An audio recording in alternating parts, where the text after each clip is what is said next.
All right, well, let's go ahead and call the meeting to order. It's 9:13 on Friday afternoon. Happy belated Valentine's Day to everyone down there in Vegas. We made it through the snow to Carson City, so I think we're going to make it through these technical problems for the most part. We'll keep our fingers crossed.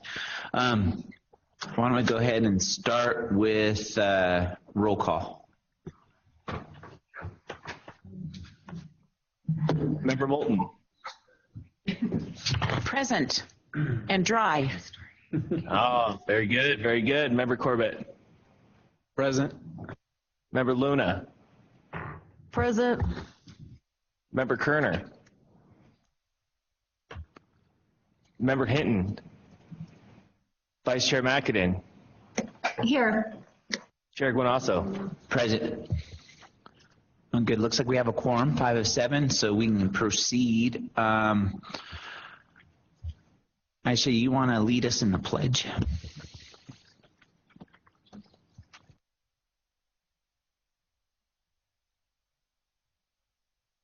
The flag of the United States of America and to the republic for which it stands, one nation, under God, indivisible, with liberty and justice for all.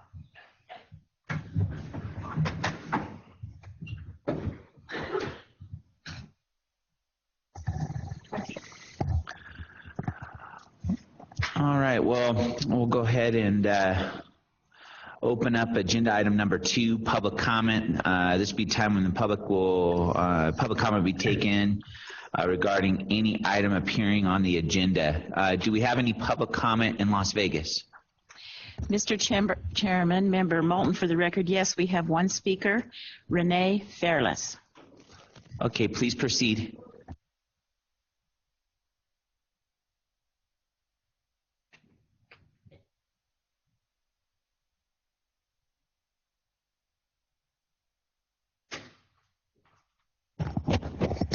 Hi, Renee Fairless, lead principal for Matter Academy for the record.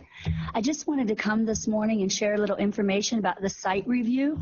We had news, a lot of details were going to come out, and some people were very nervous about it, and I kept saying, no, I want to be first, and I want to be best.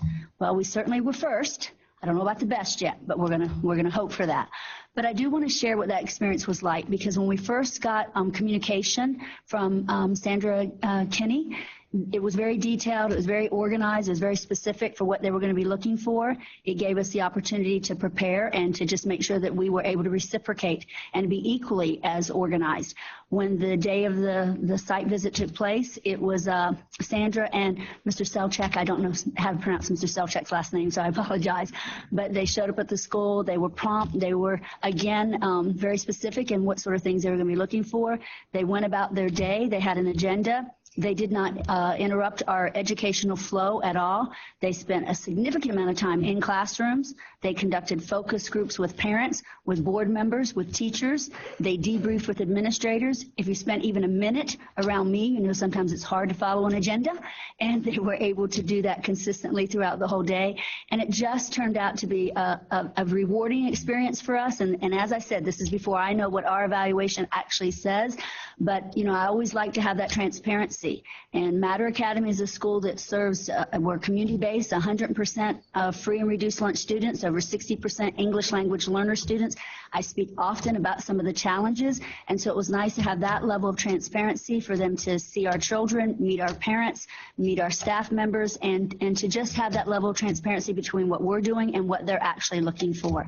So I wanted to share that this morning. I also wanted to share that over the past week that there has been some phone conversations that have taken place about the academic framework, and I so appreciated that, because as the authorizers, it's nice to know what you're looking for and what we can do to make your job a little bit easier of coming into the schools and being able to see what you need to see. So something positive today to start the day from Matter Academy, and I do truly want to thank the board and the staff from State Public Charter School Authority. I'm waiting to find out if we're best. If not, I'm sure I'll be back. But it was definitely a very rewarding experience. Thank you. Mr. Chair, that is the only speaker that we have at this time. Okay, it doesn't appear we have any public comment here in the north. really appreciated those comments about the site evaluation visits. I know this is the year we'll be evaluating most, if not all, of our schools, and it's nice to hear that they are going well with the schools that they have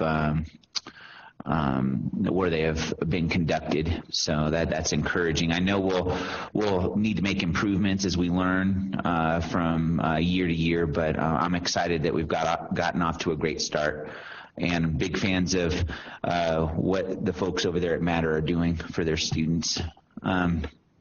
So with that, we'll go ahead and close public comment and agenda item number 2. We'll open up agenda item number 3. This will be the time when we approve the minutes for the January 18, 2019 SPCSA Board meeting.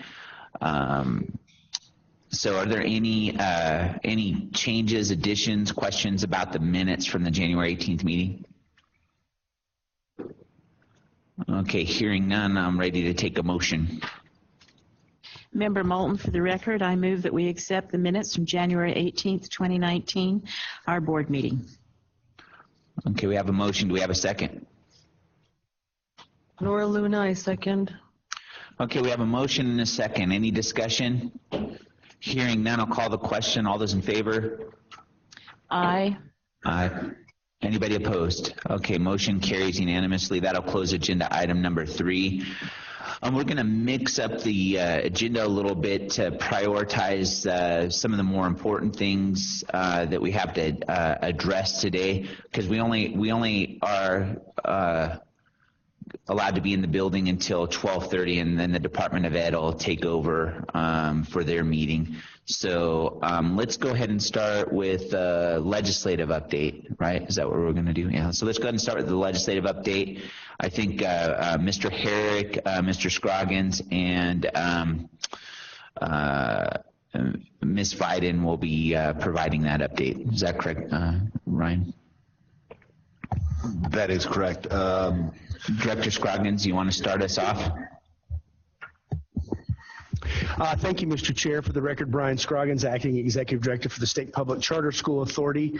I believe we will go ahead and have Ryan Herrick, our legal counsel, review AB 78 with you as far as the items that are relating to the SPCSA directly. Then Ms. Fiden will review an item that will be included in AB 78, and then we'll have some additional comment after that. So we'll start with you, Mr. Herrick. And before you start, Mr. Herrick, let me just be clear. We're on agenda item number 5, the legislative update, and this will be the time when we look at legislative session, including Assembly Bill 78. Please. Good morning, Ryan Herrick, legal counsel for the State Public Charter School Authority. For the record, as Director Scroggins mentioned, I'll briefly go over, as I've mentioned at previous meetings, we'll have the legislative update on the agenda, throughout the legislative session, and what we're going to try to do is both provide the board with an overview of pending bills that may affect charter schools, education that will affect our schools, and then, of course, talk about Assembly Bill 78, which is our bill. So to start with, and I'll speak a little bit first, and then I believe Director Fiden from the Achievement School District, and then Director Scroggins can kind of finish things out. So we've been watching pending bills, again, as they relate to charter schools and the education code in general. Most of the bills are just being introduced. There are 6 charter school bills, specific charter school bills that are the bill draft requests have been submitted. Those bills have not been introduced yet. So all we have in our tracking is just that they relate to charter schools, but we're following those closely, and as those are introduced, we'll be able to provide you with some more information. There are, of course, a number of education bills that affect all public schools, charter and otherwise, and we'll be updating the board on those as well as the session goes on. There is So again, not a lot of information because the bills either have not been introduced or were just introduced this week. So moving on to kind of the next topic, which is Assembly Bill 78R bill. As I believe the board is aware, the bill as originally submitted was significant. It was over 90 pages with 81 subparts. As we began to get closer to the legislative session, staff took a look at that bill, worked closely in connection with the Department of Education to kind of figure out what our priorities would be for this session. Having done that bill, we have revised that bill, and it currently consists of 5 priorities, and I'll go over 4, and then again, Director Fiden and Director Scroggins. Director Fiden can cover the last one, and Director Scroggins can weigh in as well. So of the 4 policy priorities that we've incorporated into the new AB 78, the first revises NRS 388A.453 to make clear that our schools are required to provide special education services to their students, as well as incorporate McKinney-Vento, which is the federal law related to homeless children, homeless students, and other federal laws. And so 388.453 is the admission and enrollment statute. And so again, we're just clarifying that federal law mandates that our schools take some of the students. So we're making that clear in the statute. The second piece, and I'm happy to take questions and discuss this as I roll through these 4. The second thing is we've heard some calls about not accountability of our schools, but accountability of charter school sponsors. And so, you know, the SPCSA and other charter school sponsors in the state of Nevada have annual reporting requirements to the Department of Ed, as well as every 3 years the Department of Education is supposed to review and evaluate charter school sponsors. So what we have done is we've taken, some of that's in statute, some of it's in reg, but we've taken those regulations and we've incorporated those into AB 78 to codify them in these statutes. The other piece of that oversight and accountability is we currently have a 7-member board, and we are proposing to add 2 new members to be appointed by the State Board of Education. The third policy priority, right now, the 388A and the rest of the Education Code kind of contains a grab bag of regulatory authority. The Department of Education, of course, has total and plenary regulatory authority over all things public schools. We have very limited ability to adopt our own regulations, and so we are clarifying in 388A that we have the ability to adopt regulations related to our charter schools, and that the department retains plenary regulatory authority over all charter schools, SPCSA sponsored public charter schools and others. The last and final, which the board is probably aware of, is this local education agency issue that we've been talking about for the last 6 or 7 months. We are clarifying in NRS Chapter 388A that we are, in fact, the LEA for our schools. There's already a provision that allows our schools to become their own LEA, and we are revising that provision to make that clearer and to allow that to happen. So I think probably this is a good time to turn it over to Director Fiden, and then again, happy to answer any questions. Yes, Director Fiden. Thank you, Chair Guanasso, members of the authority. Again, my name is Rebecca Fiden. I'm the Acting Executive Director at the Nevada Achievement School District, which is an office within the Nevada Department of Education, and also serves as a sponsor of 4 achievement charter schools serving approximately 1,500 students. For context, the goal of the Achievement School District is to improve student academic outcomes for students who are zoned to our lowest performing schools across the state. The Achievement School District serves a large percentage of students who are historically underserved. For example, 96% of our students qualify for free or reduced price lunch. As you are aware from the comments from our former Superintendent Canavero, the Department and State Public Charter School Authority have been working in close coordination over the past few months around a number of issues, including potential legislation. I'm grateful to have had the opportunity to work closely with Director Scroggins, as well as Mr. Herrick, and several of my colleagues from the department have engaged in those coordinated efforts as well.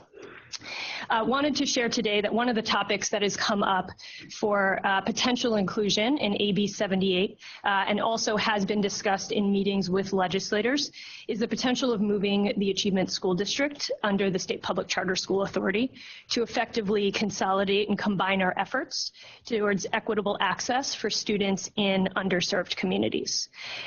Ultimately, this is a decision that obviously lies with the legislature, but we wanted to ensure that you are aware of these conversations and commit to continuing to keeping you informed in subsequent board meetings. Thank you for that report. Director Scroggins, do you have anything to add? Yes, Mr. Chair, for the record, Brian Scroggins with the State Public Charter School Authority. Just in following up with Ms. Fiden's comments, this week we did have Director Fiden, myself, and Mr. Herrick and a few other staff from NDE met with legislative leaders. We reviewed AB 78 with them and the 4 or 5 points of what was included in the bill. They were relieved to see that it went from 80 pages to 20, which was a good thing. Also, 2 weeks ago, Director Moterson and myself had a conversation on the phone with Allison Combs, who is the policy director for Governor Sisolak. It was our first time to communicate with them. And then Monday morning, Ryan Herrick and I had an in-person meeting with Allison Combs and talked to her again about AB 78, about charters in general, and about receiving some information from them, and just again setting up ongoing communications with the governor's office. And so again, these meetings this week have been very productive on many levels, and I was grateful for the participation of everyone. And again, we'll take any questions at this point that you may have. Okay, thank you for that report. Are there any questions from any board member about this legislative update and AB 78? This is Nora. I have a question. I think that the Achievement School District being under the Charter Authority is a great idea. I probably should have been that way since the beginning. I'm just curious, though, the budget part of it, because that's not something that we would have, that's not part of it. So how would that be worked out? Yeah, for the record, Brian Scroggins, and I'll address that. As you may be aware, our original budget included 4 positions that had specific roles, and then I think we had 5 kind of placeholder positions. We did inform the governor's office this week that we had some consultants that were trying to help us with the runway of how to get and take over those LEA functions. We did explain in both the legislative meetings and to the governor's office that to accomplish the LEA types of things, we would need to have some additional individuals on the budget. And although the original placeholder positions were not included in the governor's recommended budget, we discussed with him the fact that if through the legislative process, as Ms. Fiden mentioned, that it was deemed that we need to do these functions, that the positions that may come through the legislative process would be fee-based, not general fund positions. And again, so it's obviously, as Ms. Fiden mentioned, a lot of this has to do with the legislature as it comes forward through the Assembly or the Senate, that we would have those extra positions if they're approved and if they're seen as necessary. And again, that's kind of how it would be. And again, they would be fee-based because the LEA functions would be through grants, and then we would retain a portion of those grants to pay for those positions. So again, as Mr. Herrick mentioned, it's kind of early. Our bill has not been introduced. It's just been, the information's really just been given to the LCB and others. And so as it continues down that road, there'll be additional conversations about that. Thank you. Member Luna, to directly address your question as it pertains to the conversation surrounding the ASD, depending on how the policy discussion goes from committee to committee, and if there's broad consensus that this is the right direction to go, we'll be able to revisit the budget allocation and how that would work from a staffing and finance standpoint later in the session so that the budget matches the policy. Right now, we're just in preliminary discussions with regard to these 5 concepts being put into AB 78. And I believe, Mr. Herrick, are we, or maybe this is a better question for Director Fiden, we're consolidating what used to be AB 35 into AB 78, so it's one joint collaborative bill between NDE and the authority. Is that right? Rebecca Fiden for the record. Under this proposal, yes, we would withdraw AB 35 and consolidate all of these pieces under AB 78 if this is the direction that the legislature chooses to move in. Director Fiden, if the legislature chooses to go in this direction and adopt these priorities as a part of this bill, we would be able to revisit the budget issues later in the session as it pertains to the policy. Is that right? My understanding is consistent with yours, yes. Yeah, okay. All right, thank you. Any other questions or comments from any other board member? Chair Guanasso, this is Member Corbett. Just more of a broad inquiry. As it relates to these updates, are there other identified ways for the board to be updated in the interim between meetings, some form of communication, or has that been discussed, or what do those opportunities look like? Yes, Mr. Corbett. I believe, and excuse me, for the record, Brian Scroggins, we can certainly send you information as it becomes available to us. I believe you have received it. If not, we will get that out to you immediately. We have some policy goals for AB 78, which I think you've received, and the language for the bill was just created or turned in, I think, this week. So we can certainly make that available to you also. But certainly our goal is to always keep you informed. Mr. Chair, Member Moulton, just for the record, when those bills are being heard, is there a way, I track some of them, but just to give us a heads up so that we could appear if that were helpful and necessary. So as this 78 or others progress that the Charter Authority would be interested in, if we could have a reminder on those. Yeah, for the record, Brian Scroggins, absolutely. What I have put on my schedule is every day at 1:30, whether it be Monday, Wednesday, Friday, which is Senate, or Tuesday, Thursday, which is Assembly. I believe they have the Assembly and Senate Education Committee. So I'm monitoring those closely. Again, last week was the first week, and so there were just a lot of introductions and not a whole lot of bills last week. But as Mr. Herrick mentioned, they're starting to introduce those now. And so our bill will be coming up at some future point, and we certainly will keep you apprised of that. And you can either monitor it, or you can come down to the Grant Sawyer building or in Carson City and testify or listen in. They're coming up in February 27th, 28th. There's going to be charter school days. Now, again, we haven't been given any word, and our bill will or will not be introduced at that particular time, but would certainly be an opportunity to go up there and meet with the legislators. But absolutely, that's our goal, is to have you involved and have you testify, listen in, make statements of policy, whatever you feel that you're directed to do. So absolutely. Mr. Herrick.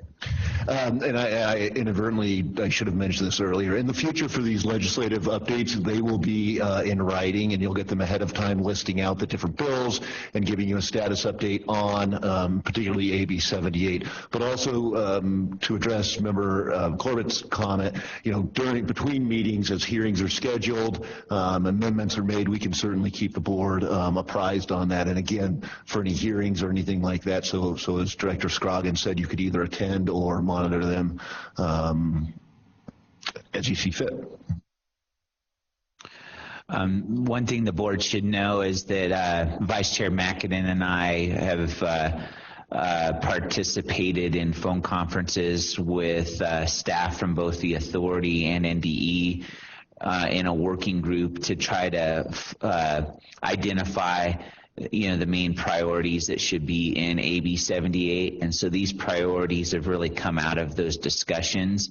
And now that they've been discussed with the governor's office and with the key legislators for the education committees, from here there'll be further discussions. And language that will be put together regarding these priorities, and then we should get some indication in the next week to 10 days as to whether at the I think the late February Education Committee meeting, whether we will be able to introduce the bill or not at that time. So when the bill is going to be introduced, Director Scroggins will send out a notice to the entire board, so you'll know that that's going to be introduced, and you can either be able to be there in person if you can to witness the testimony, or watch online. So we'll make sure everybody's kept informed in that regard.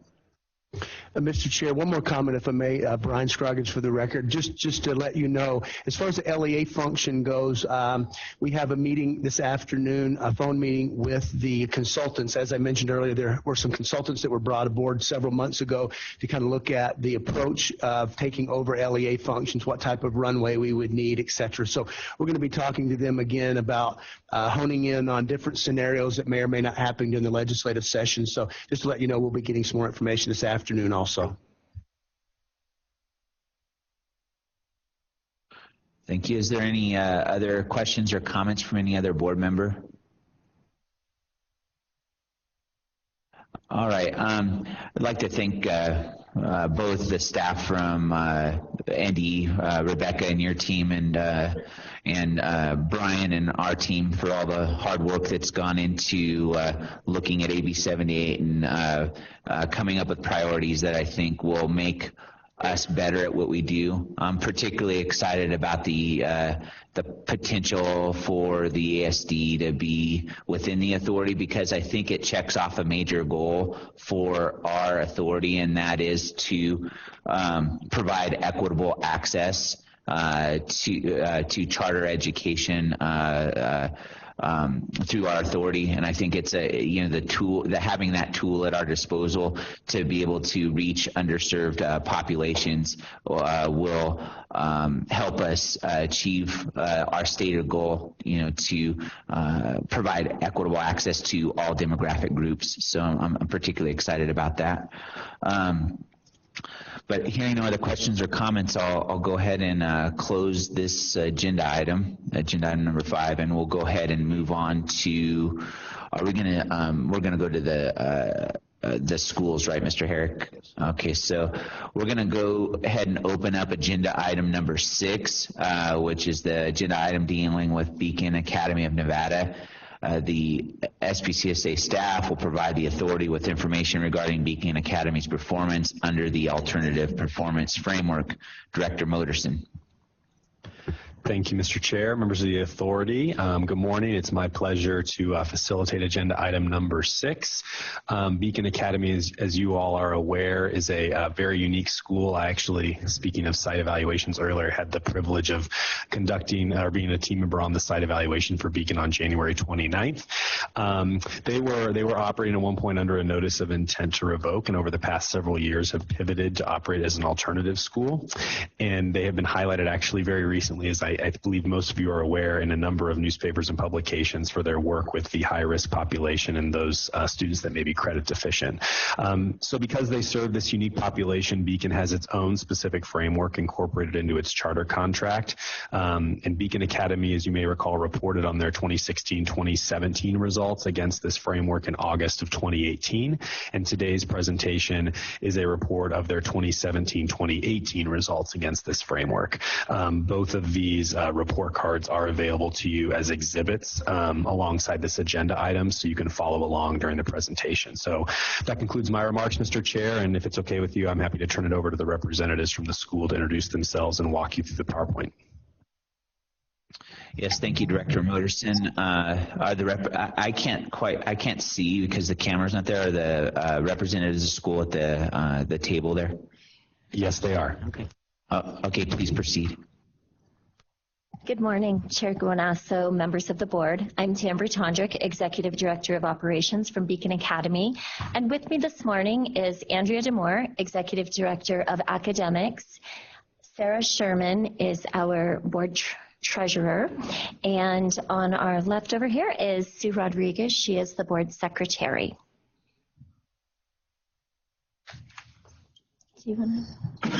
I'm going to turn the presentation over to Sarah Sherman, board treasurer.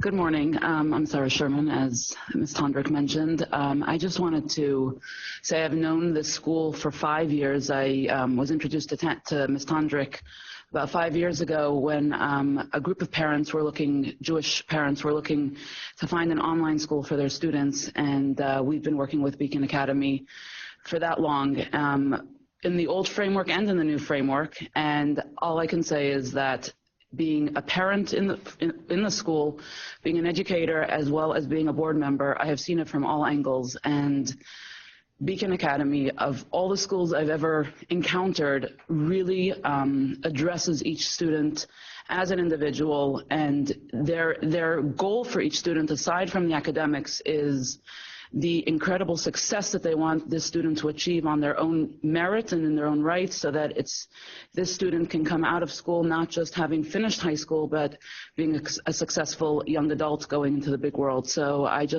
it is a pleasure to be on this board. It is a pleasure to be involved with the school. They are constantly striving and tweaking and, trying to make sure that everything that they do is to the benefit and to the long-term goals that they have for the student. Thank you.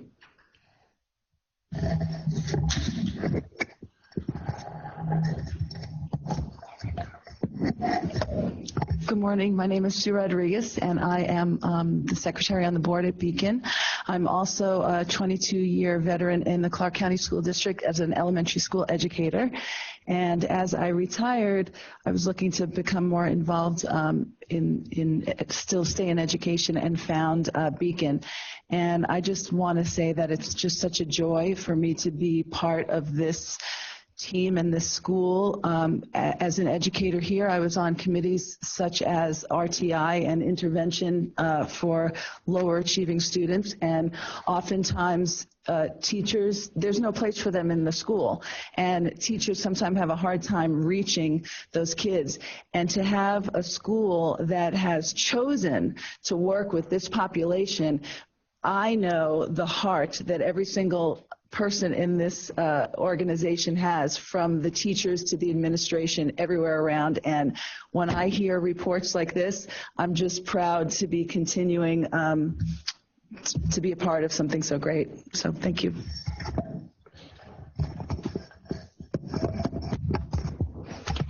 Thank you. Before we begin, we would like to share the background story of how Beacon became the first state public charter alternative education high school. In September 2016, Beacon was issued a notice of intent to terminate the charter contract based on a graduation rate for the preceding year being below 60%. The school was struggling to maintain the 3-star NSPF rating because, as stated in our mission, we were serving many at-risk students. We recognized that we needed to make changes to our program and improve, and had been taking steps to do so, but the graduation rate continued to be a problem due to students entering their 12th grade 2-credit deficient to graduate with their cohort. The academic program was changed from the traditional 6 classes every semester to a model more conducive of our population, which is allowing students to focus on 3 to 4 classes, essentially earning 1.5 to 2 credits every 9 weeks. We also amended our charter, limiting enrollment to students who reside in Clark County instead of trying to serve students statewide. However, these changes were still not enough to increase our graduation rate. So collectively, the Beacon Board, administration, and our staff, many of whom are here today, agreed that we wanted to continue to serve these high at-risk students and stay true to the mission of the school. And this unanimous decision led to another charter amendment. And so in December 2016, the SPCSA Board approved Beacon's amendment, which limited enrollment to alternative education. Our students are all either credit deficient, hold an IEP, are under court supervision, have been suspended or expelled. Then in February 2017, the SPCSA Board approved an additional amendment, which was the adoption of a unique alternative education framework to measure Beacon's academic performance for the SPCSA. Beacon is held accountable under the NSPF, the Nevada Alternative Performance Framework, and the SPCSA Alternative Education Framework that we developed in collaboration. It was a collaborative effort between the SPCSA, Beacon, and also Momentum Strategy and Research.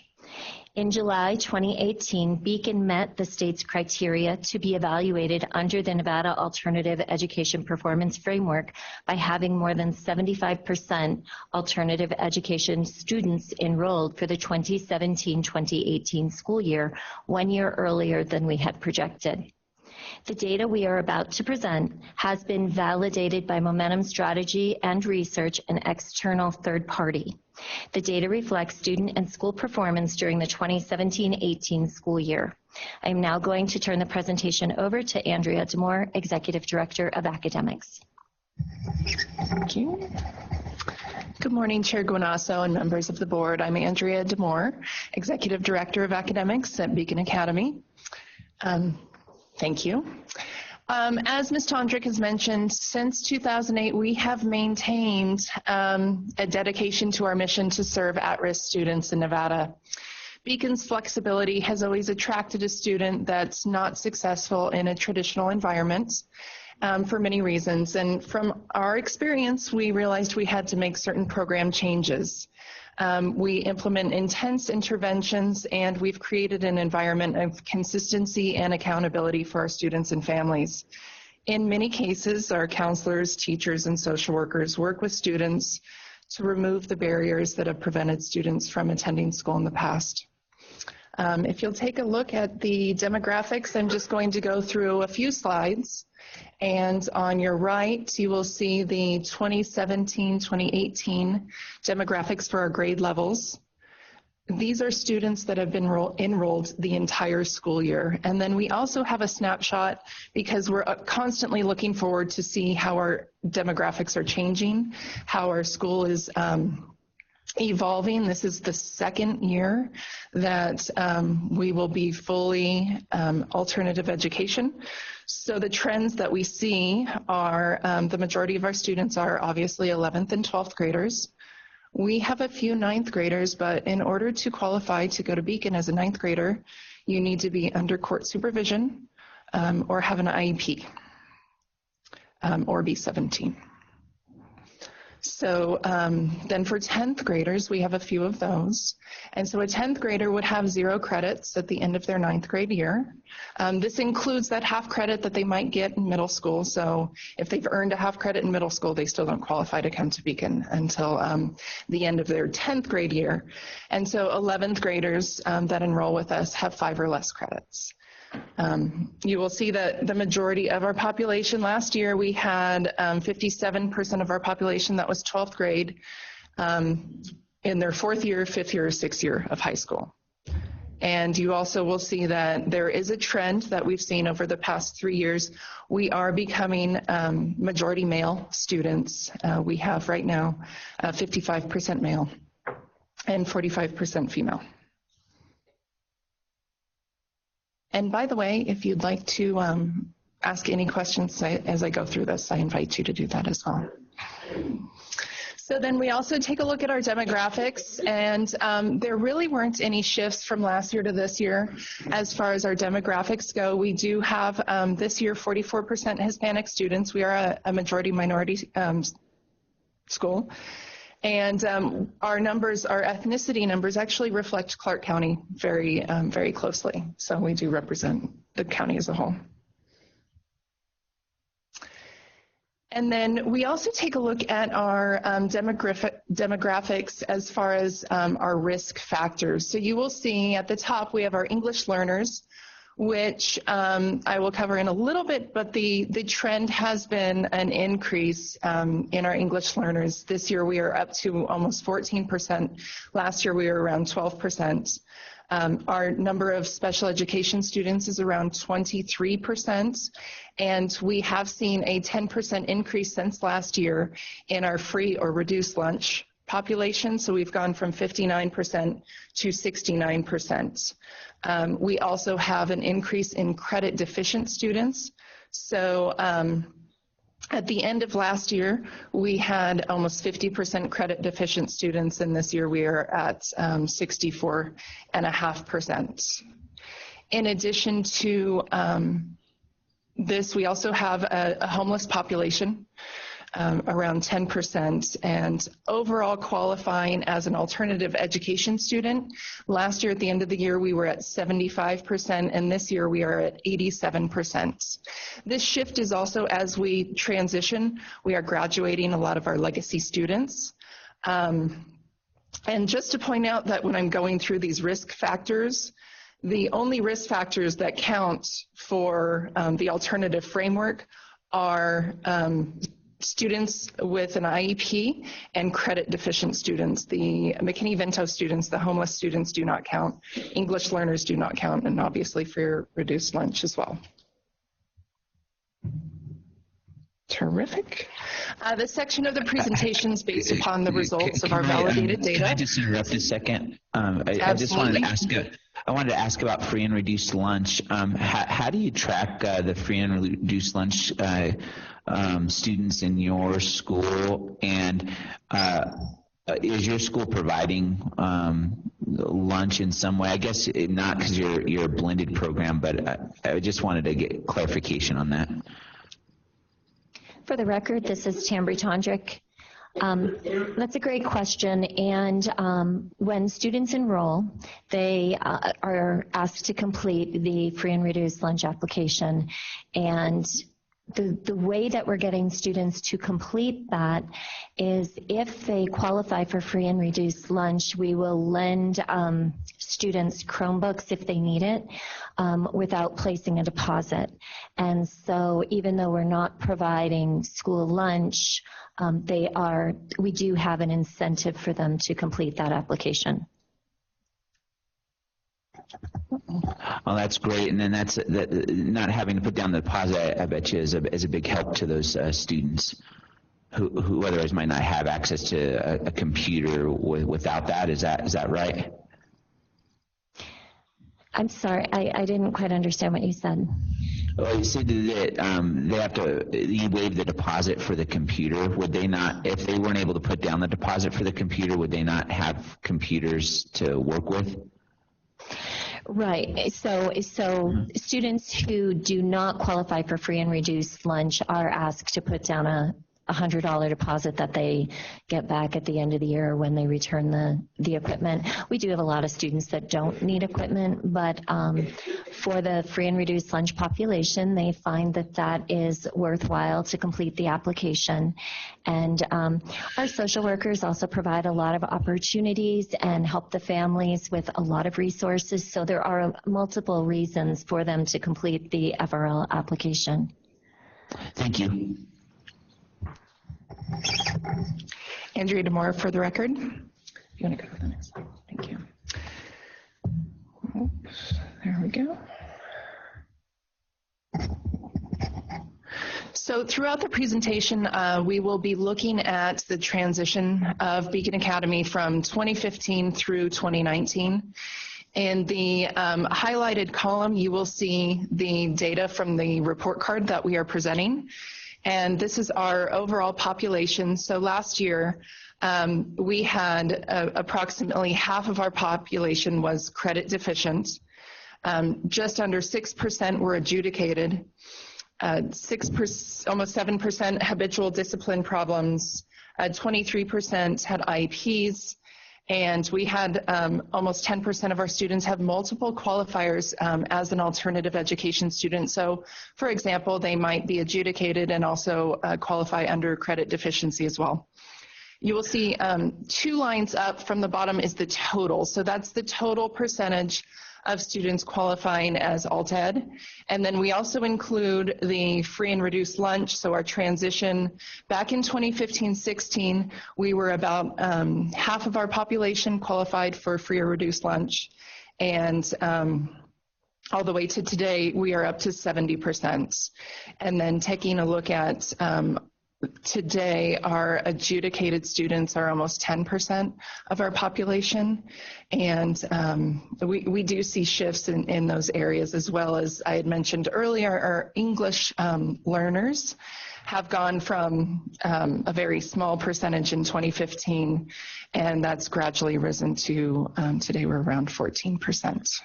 Can you explain two of the categories for the benefit of the board and the public, the two categories that we don't see often with other schools but are a part of the ALT framework are the categories called adjudicated and habitual discipline. Can you tell us what those two categories entail?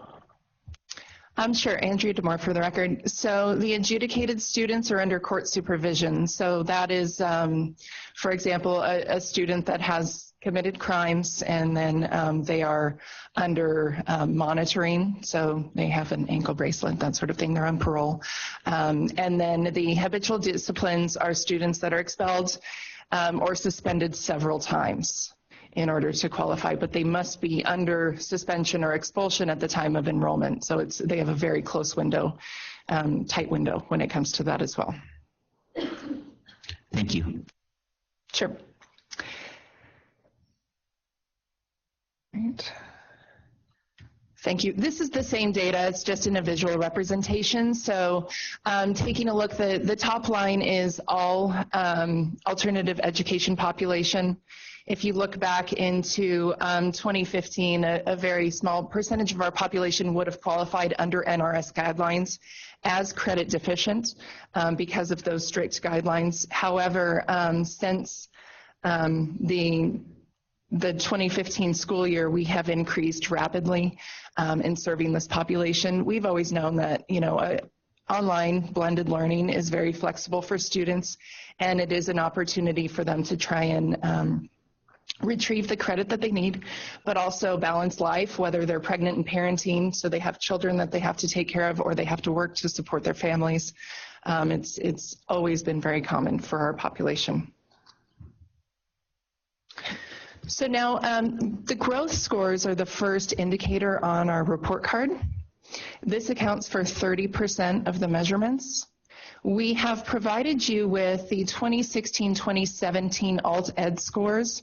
So I will remind you, in 2016 through 2017, we were part Alt Ed, part non-Alt Ed. So we made that transition. So we only wanted to look at those students for those scores and how they compared to our scores from last year. These are from MAP reading and math assessments. And these are students that have at least 2 assessment scores, so either fall to winter, fall to spring, or winter to spring. We test for MAP 3 times a year. Keep in mind that this is a percentile score for all students in groups, not the percentage of students. That's actually on the next slide. And the percentile score for all students can be affected by large shifts in a few student scores on a test. So since it's a pooled average, if you have one student who decreases their score by a great amount, it brings down the whole group, which is one of the trends that we did see last year. And we've also made some changes to try and help that not happen in the future. We project slower growth for our students and their RIT scores of Alt Ed students. We do have students that enroll. The average is a 4th or a 5th grade reading level, as well as math level when they enroll at Beacon. So these are 11th and 12th graders that require a lot of remediation. But that's also why we use MAP, so that we can determine the right placement for those students. I have a quick question. Yep. Member Corbett. So as you talked about the impact one test score has on the overall, is the opposite also the same? If you have a student who achieves that also, one student, okay, thank you. Absolutely, Andrea DeMore for the record.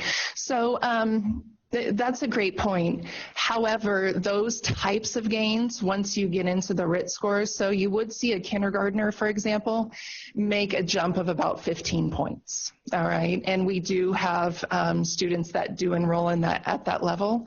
However, just because of the deficiencies of a kindergartner that is 15 or 16 years old, we may not expect to see that 17-point jump. What we did see was there is a behavior sometimes with alternative education students, which has been reported on nationally, where you will see the second time they take the MAP test, they tank it. And that is more of a behavior than an ability level. And that's just something that we're working on with students. And MAP is a school-wide culture, which has been difficult for us because half of our population is new, mostly every year, but we do work on that as well. So. When, if I may, what do you see as, and I don't want to get too in the weeds, but what do you see as some of your most successful interventions with a lot of these students when they have that fluctuation?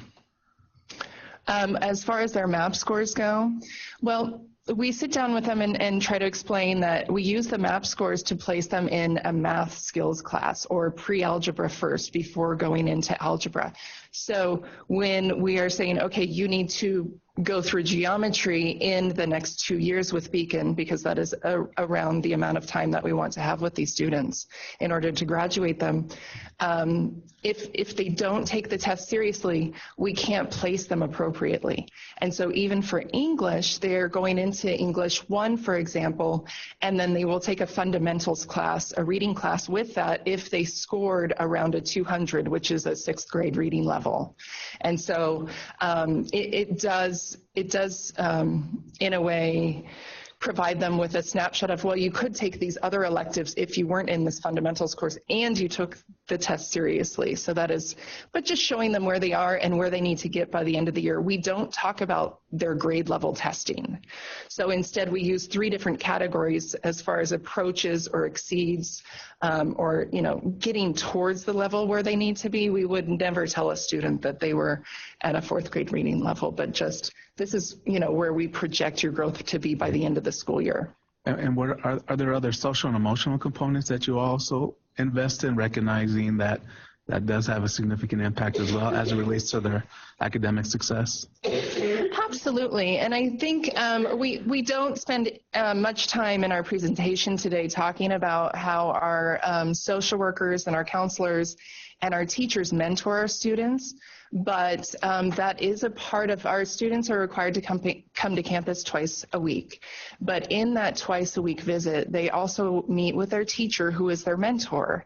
And they go over their academic goals, they go over how they are actually doing, and then they also meet with their social workers. And we have several programs that Ms. Tondrick will talk about at the end of our presentation that address the social and emotional parts as well. Thanks so much.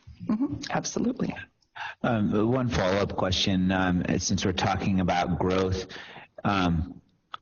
In terms of evaluating Beacon's program and the success in working with this at-risk population, would you say that the growth metric is one of the more important metrics to know whether or not your program is successful or not?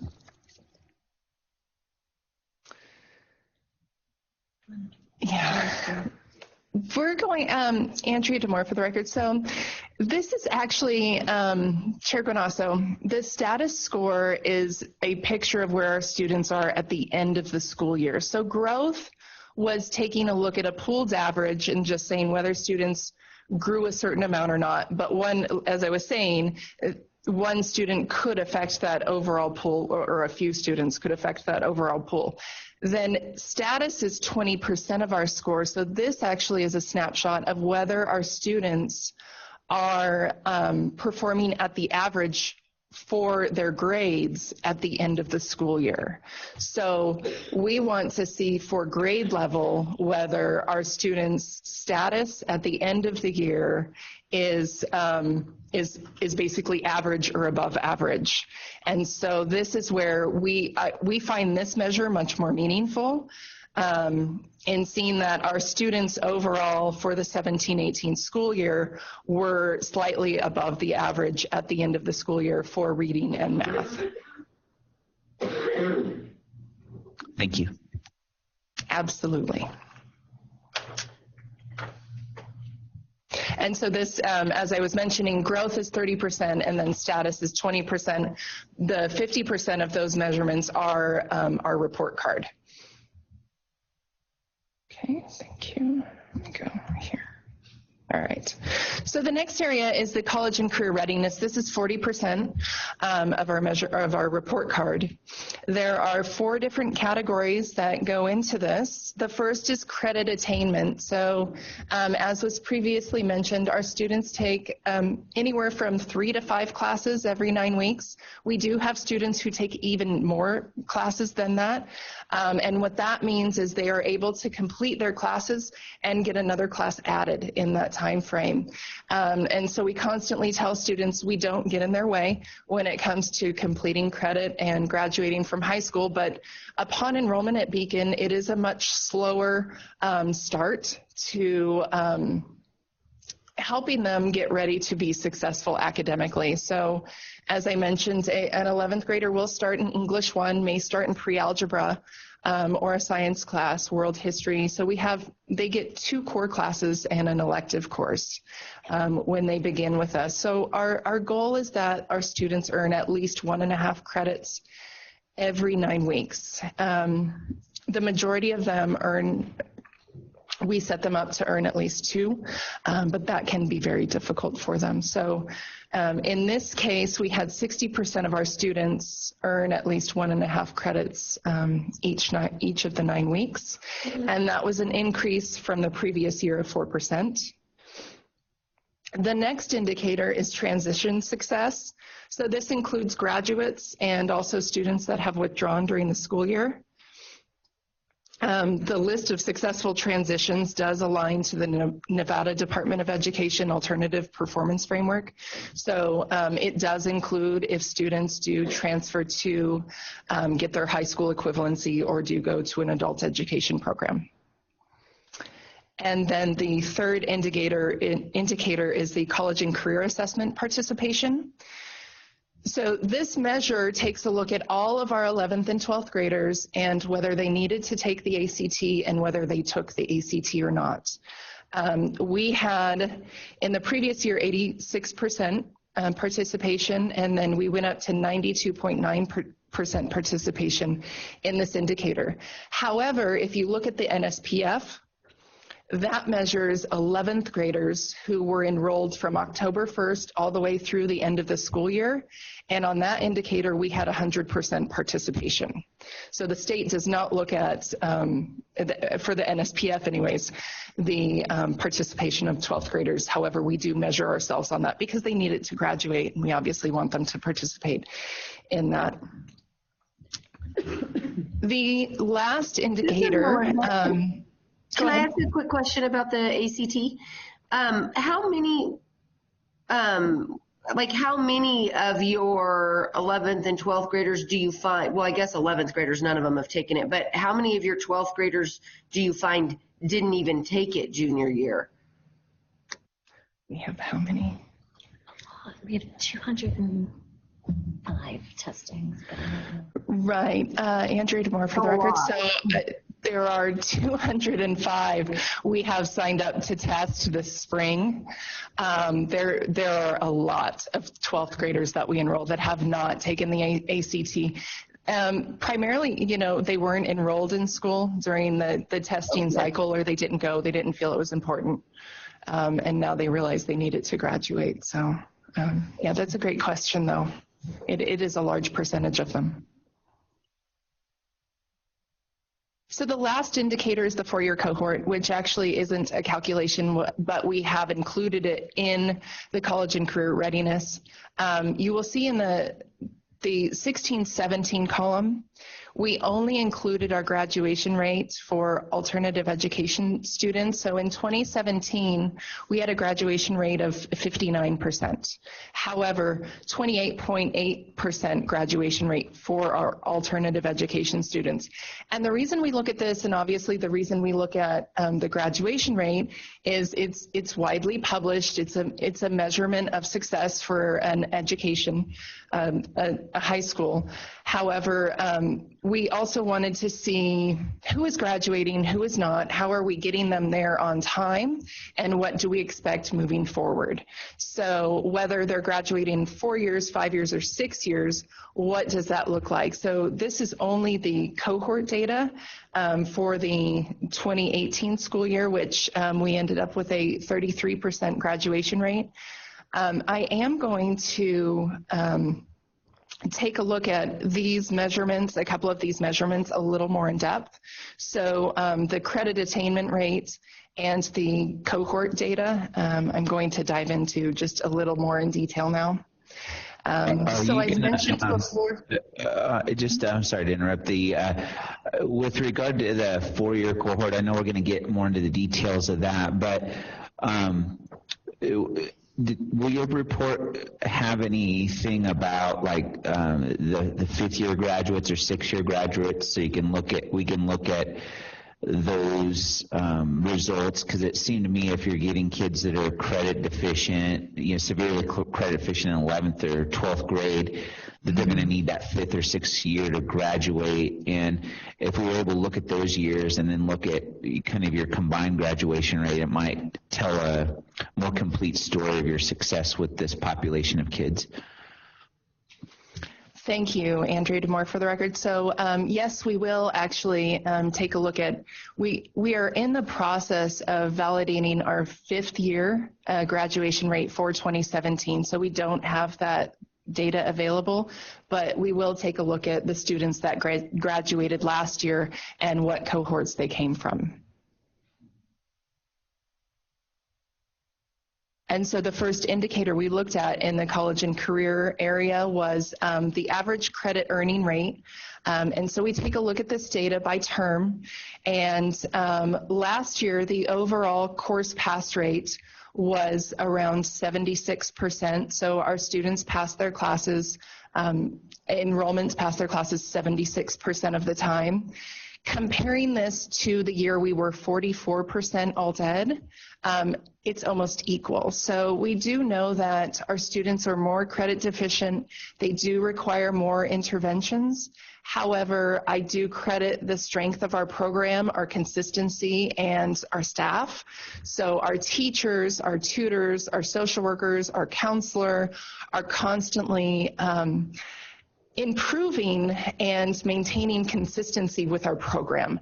And that is, everyone from our enrollment team all the way through to our teachers, it is the consistency of our program. And so while we did get students who struggle more academically, those pass rates stayed almost exactly the same from 16-17 to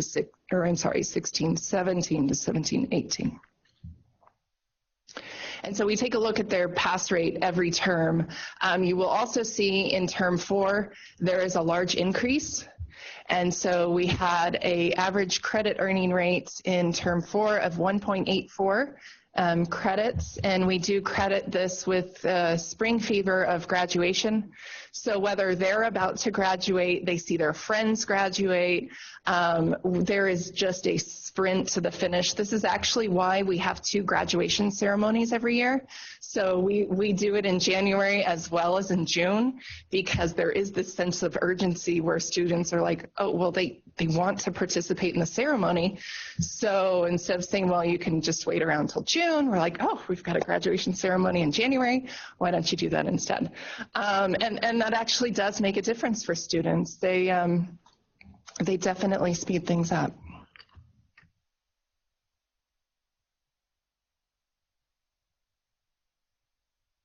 And so taking a look at our cohort graduation rate, so these are just students that are in their 4th year of high school. And if you'll go to the second blue line, these are students that attended during the 2017-2018 school year. So if you're familiar with cohort validation, it is our cohort graduation rate includes every student that has attended Beacon and that may have not finished with us their senior year but did drop out of high school or not continue their education. They may have gone to adult education, but that doesn't count, so they would still be a non-grad with us technically. So we just take a look at those 215 students that were with us during the school year. That is approximately 79% of our data. Out of those 215, we had 76 that were graduates, and that is about a 35% graduation rate. From those 215 students, 102 began their 12th year or their 4th year of high school with 11 or fewer credits. All right, so they are midway through. That's about the end of your 10th grade year enrolling with Beacon. Somehow 4 of them graduated. So that is the ability of students to be able to take the credits that they need to graduate from high school. And we do see in these students, for example, it was never a skill problem. It was a will problem. It was other factors getting in the way of going to a traditional high school, maintaining attendance. And so these students enroll. They don't have any problems with the academic. It is more of their personal life that has gotten in the way of their academic success. And so those are obviously 4 superstars. And then we did have 113 students that had 11 or more credits. The graduation rate for those students is 63%.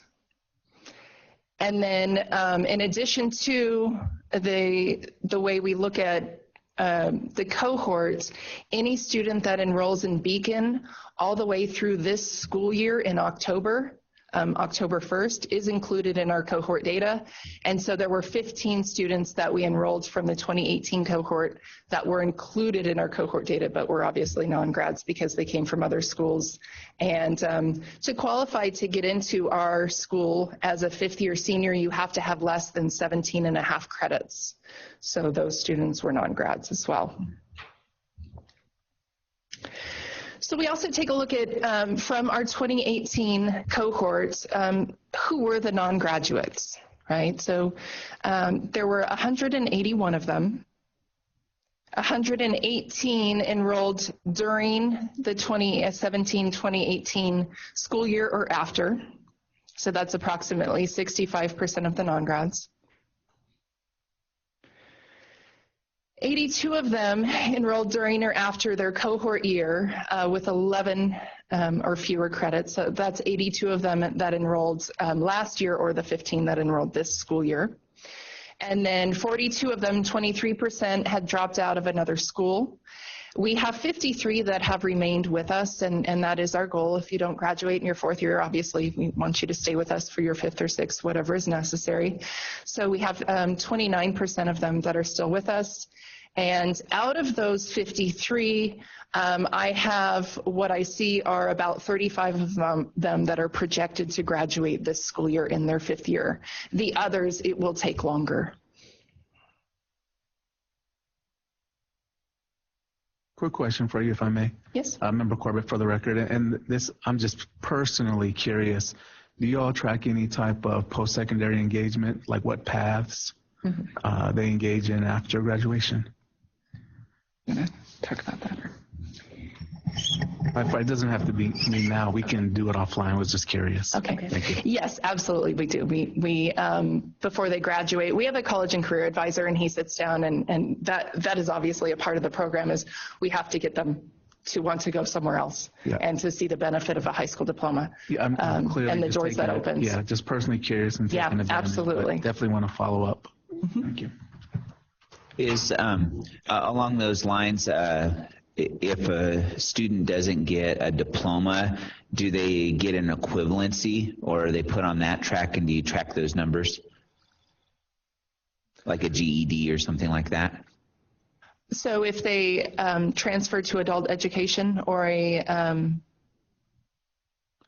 they go to get their high school equivalency, is that what you mean? Yeah, I'm just wondering if they don't graduate, like, so you have kids that don't graduate in the 4th, 5th, or maybe 6th year. Is there another track for them that you follow, like a high school equivalency, for example? Right. So it would be the end of the road for our students is when they turn 21, 22 when they have an IEP. And at that point, when we see students that are aging out, we do provide them with other options because we want to encourage them to finish, whether it's with adult education or going to one of the programs to take classes to prepare them to pass the high school equivalency. Okay, great. And then it looks like with the kids that are graduating in the 5th year, you have roughly around a 66% graduation rate, which appears to that seems to indicate that kind of you double your graduation rate in the 6th year or the 5th year over the 4th year. Is that a correct understanding, or am I missing something? Growing cohort size. Yeah, I don't. Well, we enroll students who have not graduated. We increase our cohort size every year. So even our 2018 validated graduation rate of 33% would go down because we just enrolled at the beginning of the school year 15 more students in the 2018 cohort that are non-grads. So even as we graduate them in the 5th year, it's kind of a cycle where we graduate them and we enroll them. We don't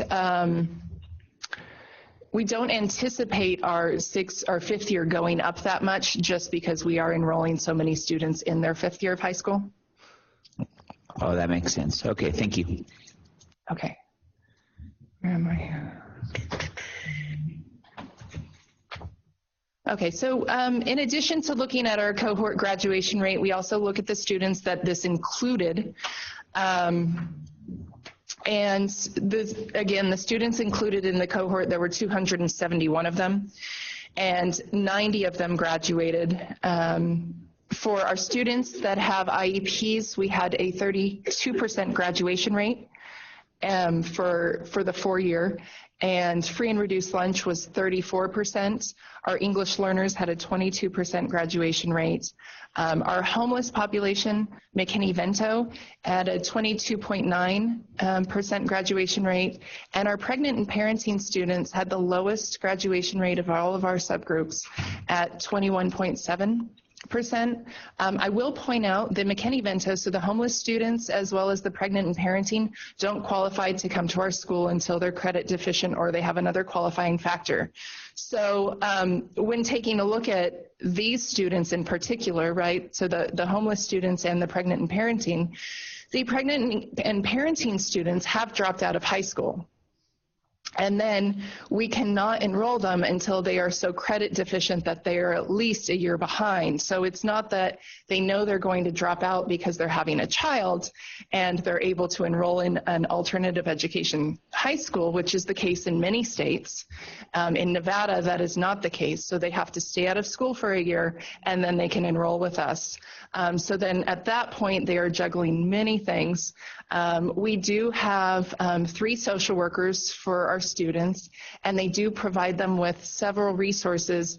The pregnant and parenting are helped with prenatal care, postnatal care. We have help of Southern Nevada, Project 150, the Nevada Partnership for Homeless Youth. So we provide them with a lot of resources, community resources and connections. But obviously this was kind of it's just unfortunate. Mr. Chairman, Member Moulton with a question. Yes, please. If I'm hearing you right, then some students are doing okay, and then they hit this big challenge in their life, and they have to dip so low. We have nothing that can pick them up right where they are, or are there other programs that they could go into? Tambri Tondrick for the record. As far as academic programs for them, it's basically they stay in their traditional CCSD school or they go to an online program, but many times they need more structure than that because it's very easy to get distracted at home when you have a little one there, or in the homeless population, they're just, they don't have anything consistent in their life, so they're moving around a lot. So this is a subpopulation we've spoken to Chair Guanasso about that we do feel that was overlooked in the alternative performance framework, and hopefully that someday when we relook at the enrollment criteria that we look at these students and make those considerations. And if I may, while I've got the floor, just for one other quick question, if you're going to answer it later, that's fine. How do people, families, school leaders hear about Beacon? Do all principals know, it's, throughout the county about Beacon and its opportunities? So if you're going to answer that later, fine, but that's a big question that I have. We, Tambri Tondrick for the record, we do not do a lot of marketing. We were marketing, and we found a lot of frustration because people were saying, I'm getting these ads and then I can't enroll in your school. So they didn't qualify. So we do go to some schools and go meet with the guidance counselors. I send out emails a couple times a year to as many working email addresses as I can find to school leaders to let them know that we are there. We do have a waiting list right now for students to get in, and the schools that are very close to Beacon Academy are the students that are coming there. So we're in like Spring Valley, Durango, Clark. Those schools are very close. Those students are finding us, and they make up a large portion of our population. Schools in different parts of the valley. We have students from all over, lots of different schools, but the chunk of them or the bulk of them are coming from schools closer to the campus. And just one final quick question. How many on your waiting list? This is new for us. We started with a waiting list for term 3, and we hit about, 60, and then we enrolled them all for term 3, and right now we're waiting to begin term 4 because we're full, but as students graduate, move on, leave, then we fill those spots, and that's the beauty of our 4-quarter system. Every 9 weeks we're enrolling students, and that has allowed us to have more consistency in our program as opposed to enrolling every single day of the term. That was very disruptive. So we're pleased to have the wait list, but at the same time, we do know that schools are using us more. The word is getting out, and more students are coming to Beacon, and it's a lot of word of mouth. Thank you. Mm-hmm. Thank you. Andrea DeMore for the record. Continuing with our cohort analysis, our graduation rate, we did just want to look at the alt-ed student graduation rate for 2018, students that obviously, when you qualify for alternative education, you are not on track to graduate. We have a 16.8% graduation rate for our alt-ed students in 2018. Our non-alt-ed students, so those were students that started their 12th grade year, or actually this is upon enrollment. So if they enrolled in Beacon, they were a legacy student, they graduated with a 65.2% graduation rate. I think that's it for that one. All right, there were 90 graduates in our cohort. 30 of them were alt-ed students, and 14 of them were English learners, 16 had IEPs, and 93% of our graduates were qualifying for free or reduced lunch.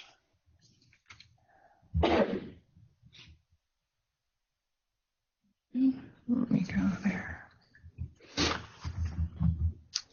So then, as Chair Guanasso had asked, hopefully this will answer your question. Taking a look at all of the students that graduated, we had 131 graduates last year.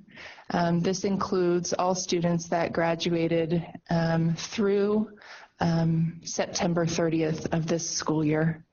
And 92 of them qualified for free or reduced lunch. This is the whole population, so that dropped down to 70%. 19 of them had an IEP, 24 of them were English learners, 52 of them were alt ed, so you did see this number grow by 22, so that adds 22 students. And the next slide actually will go over what cohorts they come from. I think that's the next one. But 58% of these students graduated within their cohort, 31% graduated past cohort, and 11% were early grads. So they were from the class of 2019. There were 14 of them. Okay, so we're going to student engagement. So 10% of our report card is based on student engagement. The first is the attendance rate. The attendance rate is calculated by the number of days students are enrolled and divided by the number of days they are absent. We have several attendance incentives that we have implemented this school year, and we do hope that that is an area. We know that if they come and participate in our program, they're going to be successful, but we do need to get them there. And so we also have a lot of efforts into dropout prevention as well. The retention rate includes students who were enrolled from count day to the end of the school year. Graduates were removed from this figure if they graduated before the end of the school year. So we did see a difference in last school year for both of those, but we have implemented changes to turn that around.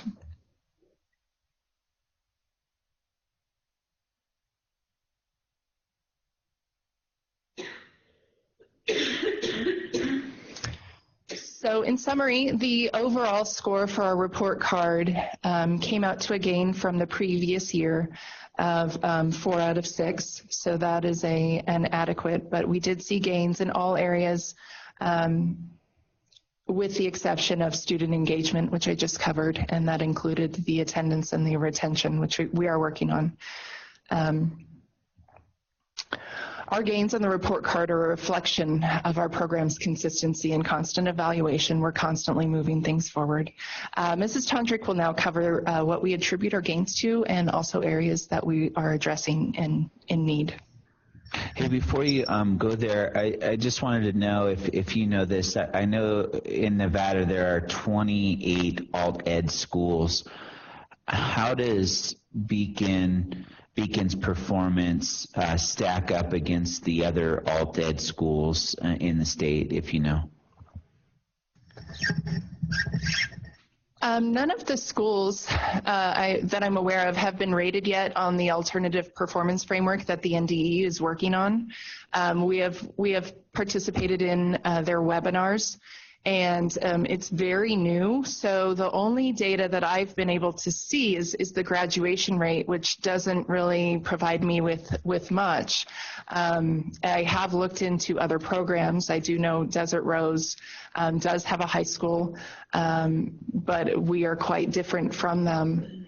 And so the performance, we do look forward to being able to collaborate with other alternative education schools that are a part of the, we're a part of the credit retrieval group, and just making sure that, as far as best practices go, that we're always improving. So NDE then is working on frameworks through which to evaluate all the alt ed schools so that you could make kind of an apples to apples comparison and know what relative to performance, whether a school's performing well as compared to its peers in that same space, right?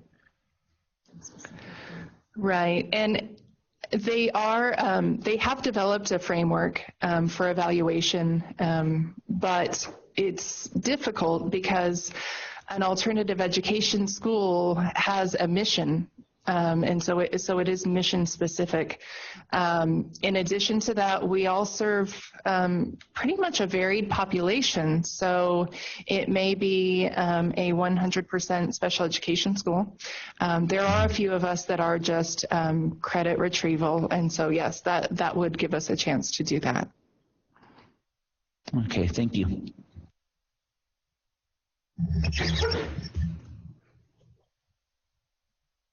This is Tambri Tondrick for the record. So just briefly, we at Beacon, we spend a lot of time looking at data, as Andrea mentioned, and we looked at our report card and we looked at it and said, what attributed to the gains, what attributed to the losses during this year in transition. And we attribute a lot of our success to our experienced teaching staff who are committed to providing a personalized learning program for at-risk youth. The typical Beacon student enrolls, as Andrea said, at a 4th to 6th grade reading level or a 3rd to 5th grade math level according to baseline MAP data. So to ensure that the students are supported, each classroom is staffed with a general education teacher and either a tutor who has a bachelor's degree or a special education teacher, and in many cases, all three. All of our the teachers set daily goals using the grade report, which Andrea went over, and this grade report is updated twice daily. So when the students come into class, the teachers look at the grade report and know who they're working with, what the student should be working on. At the same time, we have an RTI facilitator for math, and we have a literacy and data facilitator, both using that grade report too, and identifying the struggling students who are falling behind their peers, and they'll pull them or work with them individually to provide those interventions as well. As our population is changing, so we have to change to meet their needs. And so last year we realized our EL population is definitely on the rise. So we implemented an EL program this year. Our EL students are staying for an extra period. So it's an extended day program, and we're enrolling them in ILET, which is it's an online program designed to increase reading proficiency. And so another thing that we're always doing is, because we're working with high school students, we are constantly looking at the projected graduation date. And so that is a strong motivator for students, because once they see that if they goof off for 9 weeks, they've just extended their high school career an extra 9 weeks, that's a good learning experience. And so we use that to again set long and short-term goals with the students. And again, much of our success is the mentor program that Andrea mentioned. Every student in our school is assigned to a school social worker, and they're also assigned to a teacher. So we have 2 adults who really take ownership of the student, and our staff, through benefits of many, many grants, we have extensive professional development programs going on, which is greatly appreciated. Mr. Chairman, Member Moulton with a question. You say that they attend a physical class twice a week. What are the hours of that? And then what is your ratio for your counselor to your students? Okay. Tambri Tondrick for the record. The students, the minimum attendance is 2 days per week, and they have the option of choosing which 2 days and whether they want to come for the morning session, which is 8 o'clock a.m. to about 11:25. And then our afternoon session begins at 11:35 and goes till 3 o'clock. So some of our students are there in the mornings, some in the afternoons, and we do a transition where our morning group is leaving and our afternoon group is showing up. We also allow students and encourage them to drop in on other days of the week, so many students do take advantage of that. And we also identify students who need more interventions and more support, that they need to be there more frequently. So again, even with our scheduling time on campus, that is determined by their performance in the prior term, or an IEP factor, an EL factor, something that would show us they need to be here a bit more. And then we have approximately 400 students enrolled. Again, it's a fluctuation, but approximately 400, and we have 3 social workers for those 400 students. 1 academic counselor who does scheduling, a college and career advisor, and then in each classroom we never have more than 30 students, with ratios of at least 2 adults, possibly 3. For the 30. Yes, and then two RTI facilitators that will come in. So it is a very, very personalized approach. Thank you. Absolutely. So we also needed to look at opportunities for improvement, and during the transition to alt-ed, it quickly became very, very apparent that we needed to focus a lot of resources on attendance and retention. Many of our students have already dropped out of school prior to enrolling with Beacon and re-engaging with us, so there's a really strong likelihood that they will drop out again. In spring 2018, Beacon was awarded a Title IV grant to fund a dropout prevention program. We have a dropout prevention facilitator who is a licensed school social worker, our 2 social workers, and the college and career advisor all working on dropout prevention, and they began to implement a lot of these interventions immediately. One of the successful strategies that I'd like to highlight is Check and Connect, which is a nationally recognized behavior intervention model. The social workers enrolled 60 students in a pilot Check and Connect program in the second semester of the 17-18 school year, and we found that students enrolled in Check and Connect increased the average credits earned by 0.7 credits from the prior term. To put that in perspective, that is, they passed 1 or more classes more when they're enrolled in Check and Connect than when they were not enrolled.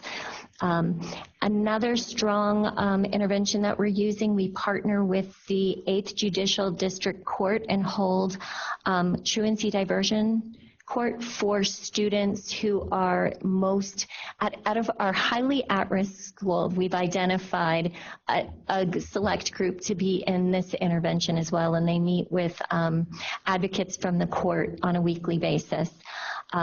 We purchased a software for the school campus management so that we had students scanning in and out of classes.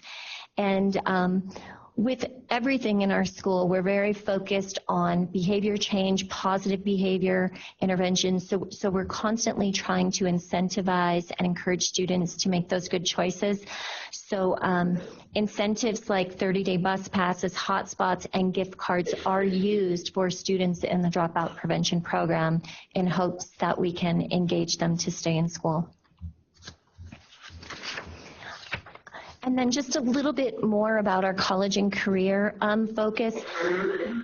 We also recognize that students are dropping out of school, but when we spoke to a lot of the students, they really had no idea what's next. There's no rush to graduate high school because there's no urgency. They don't know what they want to do. A lot of students are really afraid to leave high school.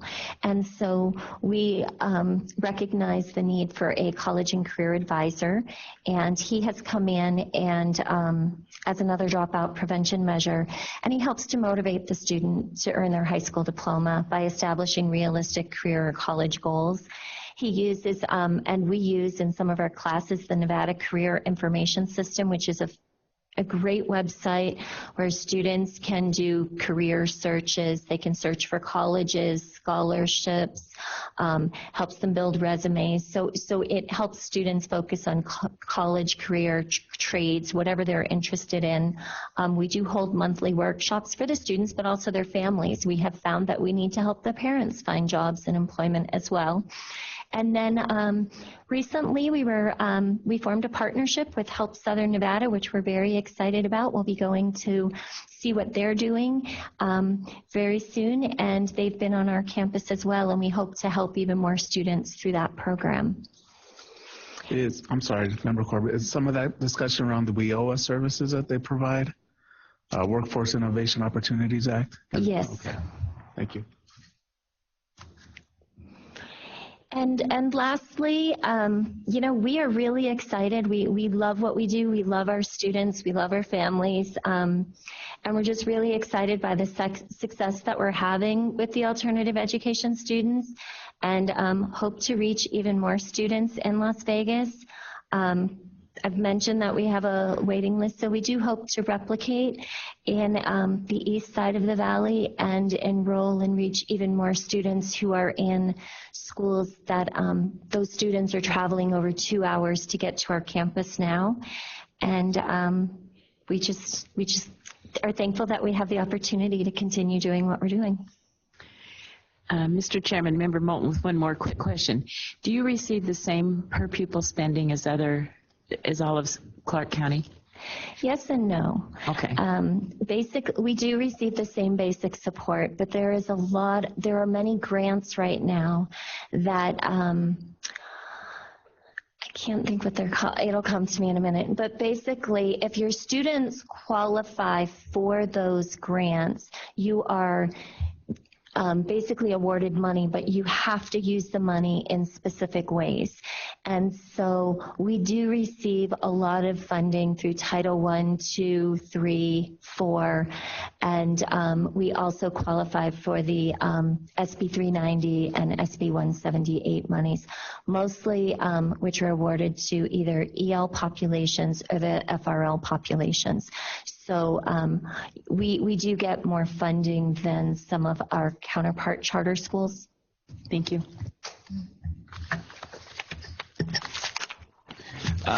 On the issue of replication, would that come in a charter amendment, or are they up for renewal and this would be considered then? What's the process, Mr. Herrick, to considering that request? That would be through a charter amendment, but I believe Director Moderson knows the information related to that as well as the renewal. Director Moderson. Yeah, thank you for that question, Mark Moderson, for the record. So Beacon Academy is up for renewal this upcoming fall. Their current charter will expire June 30th of 2020. So certainly we expect them to apply for renewal. And the only wrinkle with renewals is that they would not, we would have the amendment process run separately, but they could certainly, I guess they could run in parallel, but it would be a separate application, if that makes sense. And that is totally up to the school about when they would like to implement that, because we don't want to dictate that based on their capacity. And then the other thing kind of related to that is that Beacon is a school of firsts for us as an authority, and replication of a school like this would be, I mean, I don't know what the criteria would be and how we would determine whether that's an appropriate decision to make or not. Director Moderson, do you have any ideas on that, given how unique a school Beacon is? Thank you for that question, Mr. Chair. Mark Moderson for the record. So I have not given this a lot of thought, but certainly I think we have a lot of good data already, as you've seen today on this school and during their presentation a few months ago. I also think that we'll have additional data next year, as well as data under the APF, which will be reported out in the fall for the first time for this school. So I think we'll have a lot of good information for this school to make a robust recommendation to the authority when the time comes to think about possible expansion.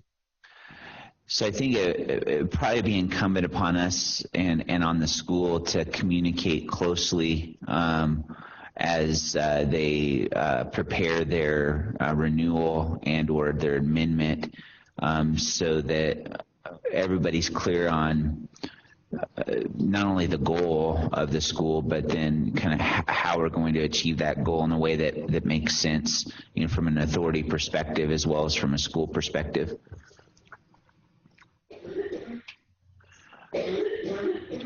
That being said, is there any other questions or comments from any other board member? Chair, this is Nora Luna. I just have a comment for the school. I really want to thank you and congratulate you on all the great improvements you've made, how you've embraced it, and really helping so many students. And I look forward to you have other ideas on how to even make it better. And it's just great to see. Thank you. Mr. Chair, Member Moulton, absolutely. I agree. Mr. Chair, if I could, Brian Scroggs, just real quick comment. When the Las Vegas staff went and toured Beacon Academy several months ago, and they had expressed some needs for some of their students. And so we put them in touch. I had a community group I was able to put them in touch with who came out and filled up their needs closet. And just yesterday, I received a text from the individual that leads that organization, and they had sent over some large-size cards with thanking from the staff and the children for all that. So I just want to make comment to that obviously we're here to oversee results of graduation and testing and things like that, but we're also here to help help in other ways if we can. And that was certainly an example. And again, the group enjoyed helping the school, and the school obviously showed a lot of gratitude for that. And I was grateful to get that text. Yeah, thank you for that report. And I just wanted to say to Tambry and your team, I want to concur with member Luna and the comments made by other board members of just how pleased we are with the progress you're making. You're a first for our authority, and as such, you're demonstrating success. And I mentioned this to somebody else. It's not success necessarily how we define it for other schools, but it's success nevertheless. And some of the students that you've sent us stories about, and some of the impact you're having in turning students' lives around is very much appreciated. And we're looking forward to seeing how your story as a school plays out as you continue to serve this vulnerable population as a school of last resort. Thank you so much.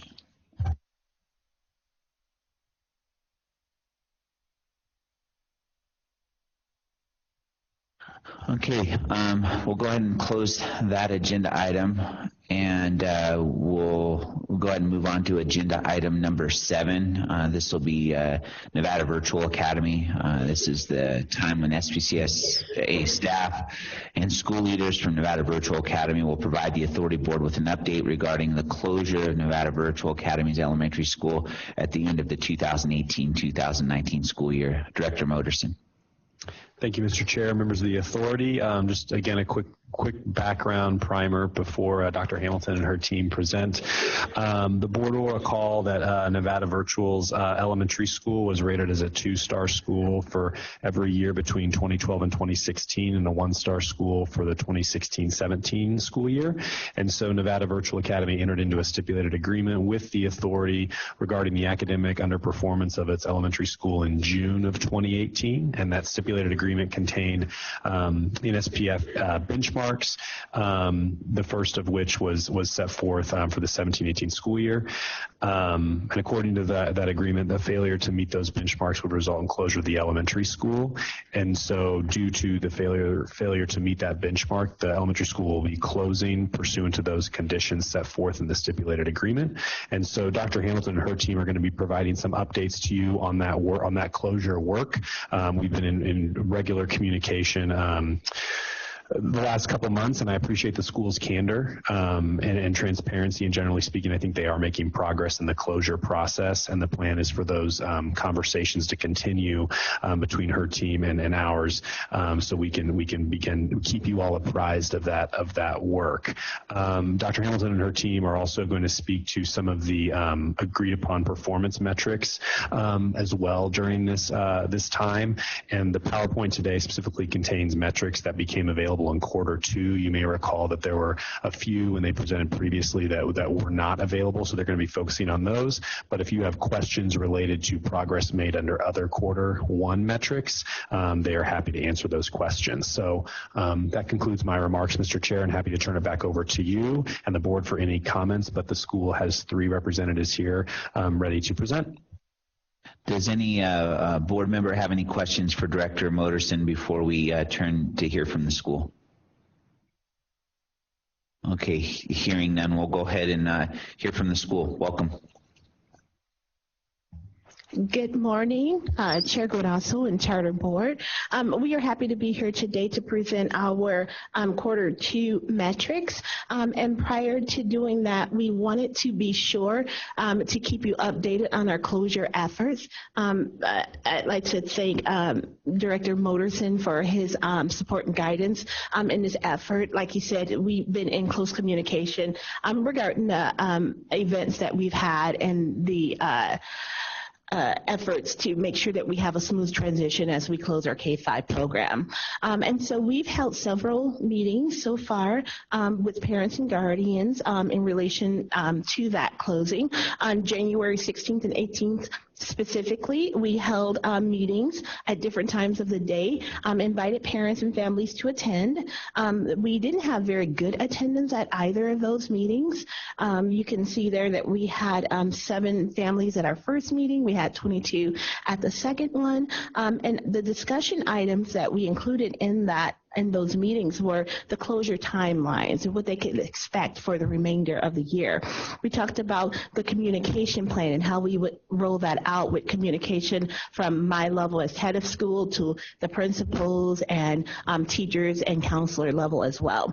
We talked about the school enrollment options. We worked closely with Director Moterson. He was able to provide us with a list of enrollment deadlines, orientations, and we were able to gather some items as well, and we provided that to our families so that they would be made aware of any deadlines that they had to be sensitive to in relations. We provided them with their local school district options, private options, other charter school options. So wanted to make sure they had a clear picture of what they could do for their children as far as schooling for the next school year. We also asked them to be sure to inform us as they make decisions about where their students are going, to let us know, primarily so that we can help with that transition of student records. But we want to keep a tracker of where our students are going. And so we've asked them just to be sure to let us know as they make those decisions so that we can keep track of that. And then finally, our plans are for the end of the year, because I think as we get closer to the end of the year, the parents will start thinking more about this big decision they have ahead of them. And so we'll do an end of the year survey in order to capture any students' plans that we've been unable to for whatever reason. And so at the end of the school year, we will send out a survey to all of our K-5 families to see where they are planning to have their student school for the 1920 school year. And then we had a Q&A session as well in order to ask any questions that parents had about the whole process. So that's just a quick update on our closure plan, and we're happy to take any questions you have right now.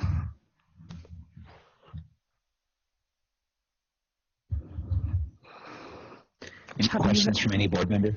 Chair, this is Nora. So low attendance, but have you probably spoken to other parents, not through the meetings, but other ways? How has that been received, or how? I think our parents are, of course, still just disappointed that, they won't have a school for next year.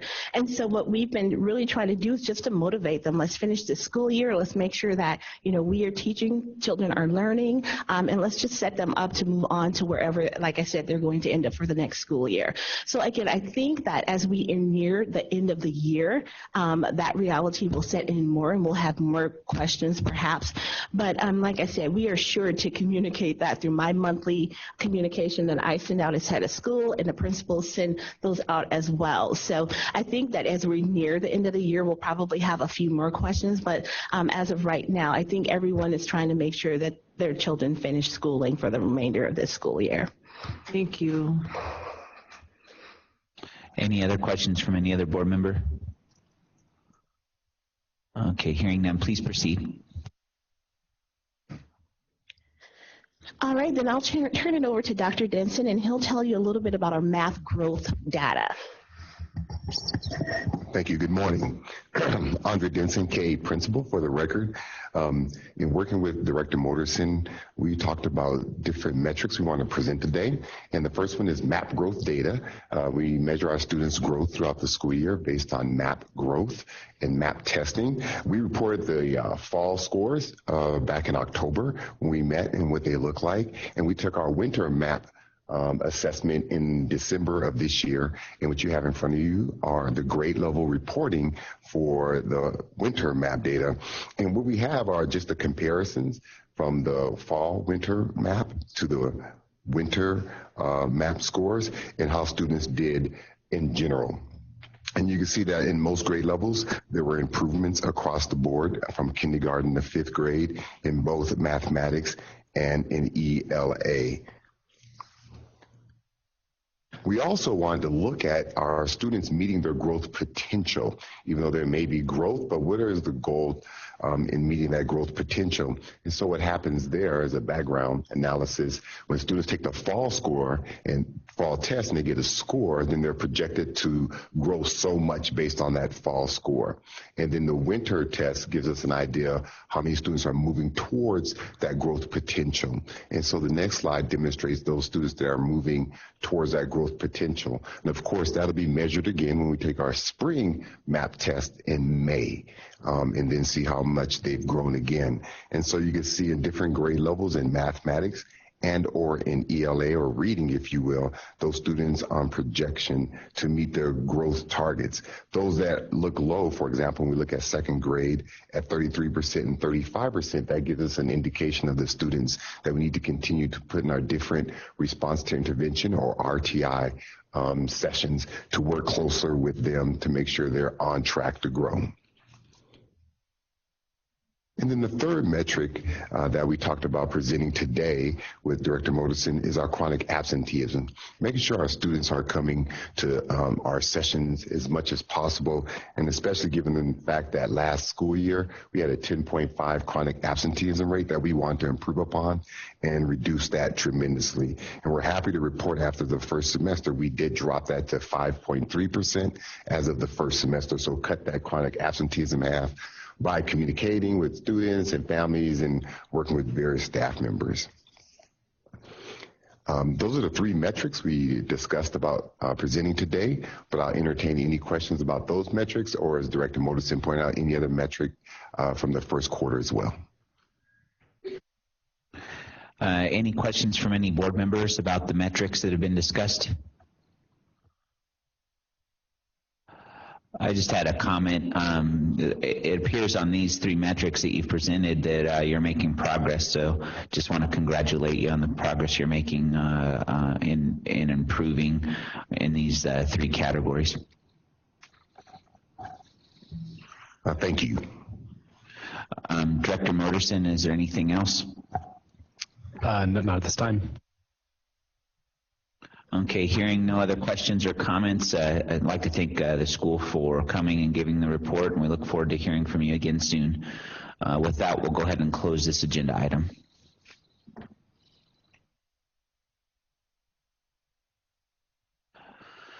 All right, let's go ahead and open up agenda item number 8. This will be the time when when Discovery Charter School will give its quarterly update. Staff and receiver John Hanel will provide the authority board with an update regarding the receivership at Discovery Charter School. Director Moderson. Thank you, Mr. Chair, members of the authority. You all recall that Discovery Charter School's elementary and middle school programs received improved ratings under the Nevada School Performance Framework for the 17-18 school year. This is the first year, of course, again, where individual campuses received ratings and unique school codes, and Discovery's Mesa Vista campus elementary and middle school programs received 3 and 4 stars respectively, while their Hill Point campus's elementary and middle school programs received 4 and 5 stars respectively. So Mr. Hanel and his team will be speaking to the progress made and the priorities for this year, and that concludes my brief remarks. Thank you. Mr. Hanel.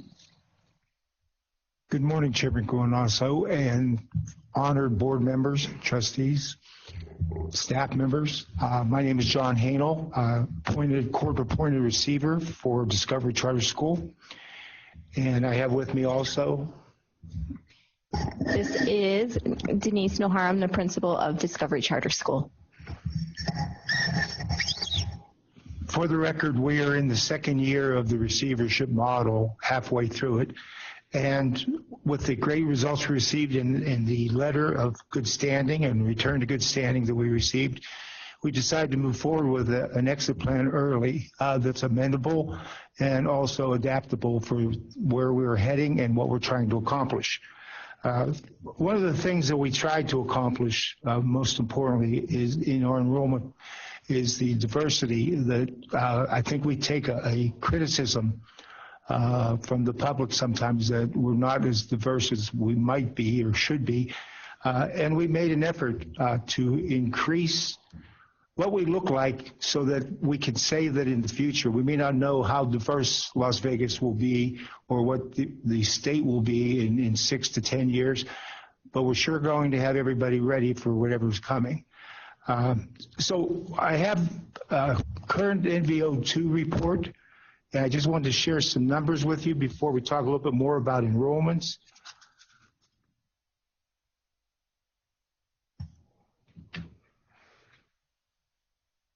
On our East Side campus, and we split time between Mesa Vista campus and Sand Hill campus, we're very pleased to say that the 104 students that we have on the NVO2, we only have 28 of those students reported as being of white origin, which leaves us with a 73% diversity of student population at our East Side campus.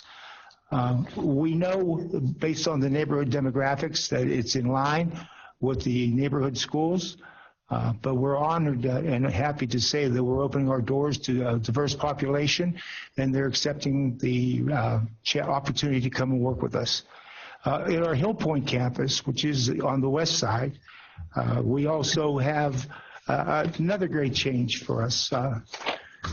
138 of 254 students are of white origin, with 116 in diversity. That's 45.6%. So overall, if you combine the two as one campus or as just one school district, we're averaging a 53.6% diverse population that we want to reach out to and work with. We're very excited about that. We are in line with our students with special needs population. We have 35 out of 358, which is 10%. 30% free lunch population, and as you heard earlier, that's by parents that are putting in their applications so that we can possibly earn some title support. The last part that we are working on, we only have 2% of our students are ELL students. So one of the first things we did this year was we purchased a school bus. And we now run it under the guidelines of Director Moderson and Director Diana, I'm going to forget her name, Hollander, but we have certified drivers, and we are actually busing students from one campus to the other for middle school classes at times. We're looking forward to expanding, along with one other school, I believe, the opportunity to bring students to our school. So we're very excited about those opportunities also. We opened our school this year with 354 total students. But last April, before this, a year ago, we had 405 firm commitments coming out of the last year's open enrollment process. Our high point was 374 in December, and we're at 358 currently with student population. I think with the diversity that we have and the needs to recognize that Las Vegas is a transient population, we have students leaving not only Las Vegas, but leaving the state, but many coming in. And that's the area that we'd like to focus on a little bit stronger, on how we can continue to work with bringing in students mid-year. This year, we're doing even better in terms of what we're bringing forward, but we'll be more conservative as we look at what we call firm commitment. When the parent tells us they're returning and they filled out everything possible to show us support and meet with us, we expect them to return. And some of them, as we move into the lottery model, are out there blanketing applications at all schools, as many as possible, which gives them school choice. I'm happy for that. I think it's important that parents have the option of choice. But most importantly, it makes it difficult to count on people to show up the first day of school until you actually have them sitting in a seat. This year, we have firm commitments from returning students of about 78%. And I believe it's out of the 331, we have about 275 roughly that have committed to returning. We're very excited about that. The other 50 or so have not made their intentions known yet as we move in towards the March 1st lottery. At this point, Dr. Nohara will talk about the lottery numbers that we have to work with and how excited we are with that.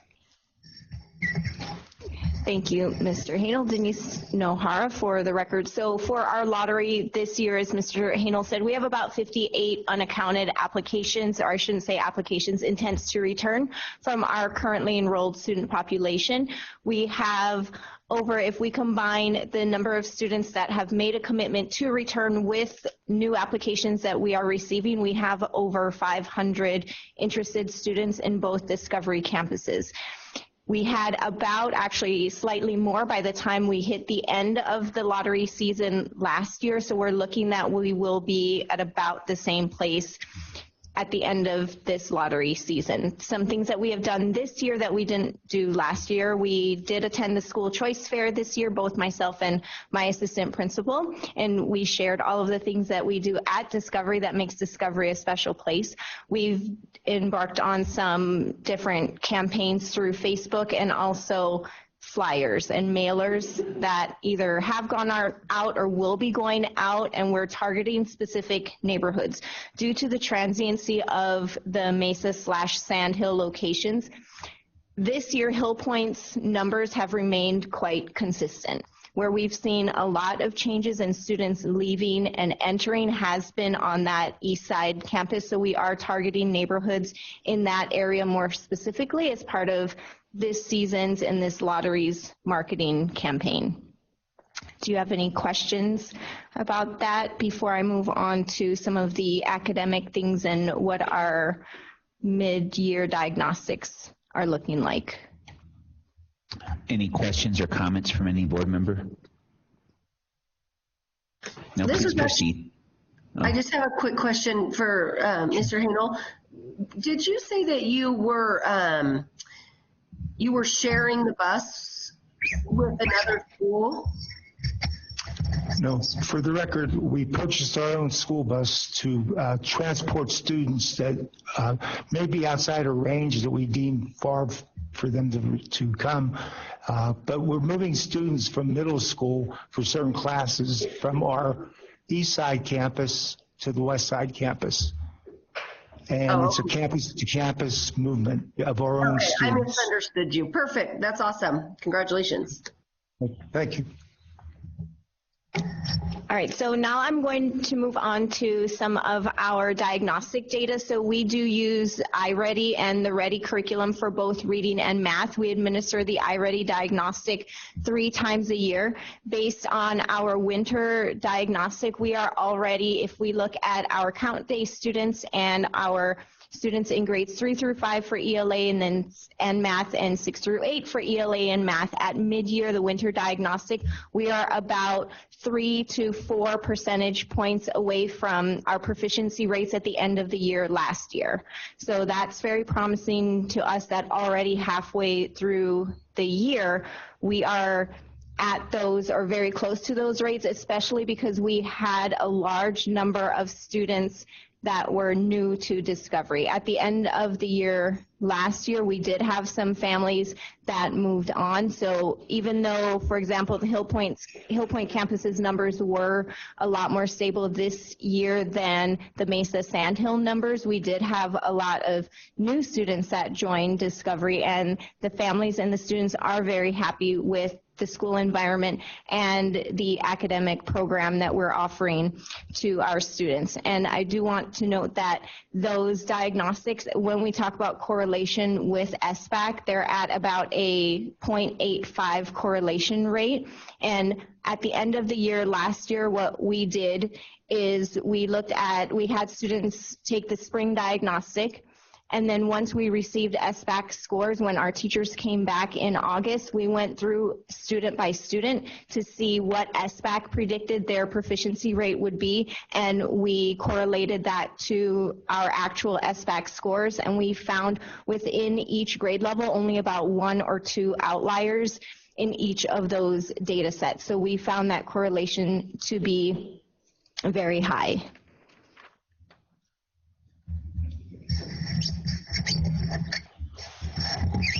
So with our exuberance, we decided to put a plan of action for a exit plan, but we wanted to do something that's important. The sense of community at each campus is amazing. The sense of community between the East Campus and the West Campus is very minute. So we decided that we would do some town hall meetings and start aligning ourselves with our exit strategies by having meetings talking about the potential of adding a 9th grade, where the two schools would come together in one building for a 9th grade class.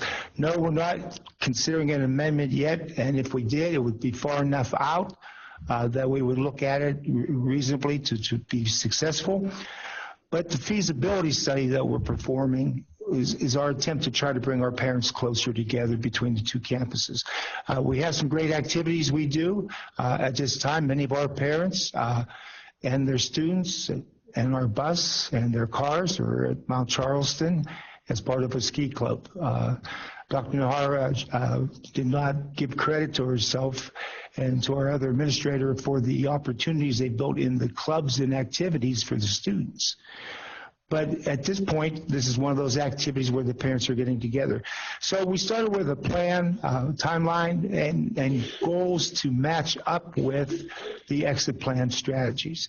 And the first thing we did was we decided to run a survey and just put the news out there to see how many people we could get. Director Moterson and I talked once before about overwhelming support, and that's what we're looking for. And so for the survey, we were excited because we surveyed the whole school, and we used a scale that categorized the parents either as non-middle school parents at this time or middle school parents at this time, and of course from the two different campuses, and we surveyed K through 8.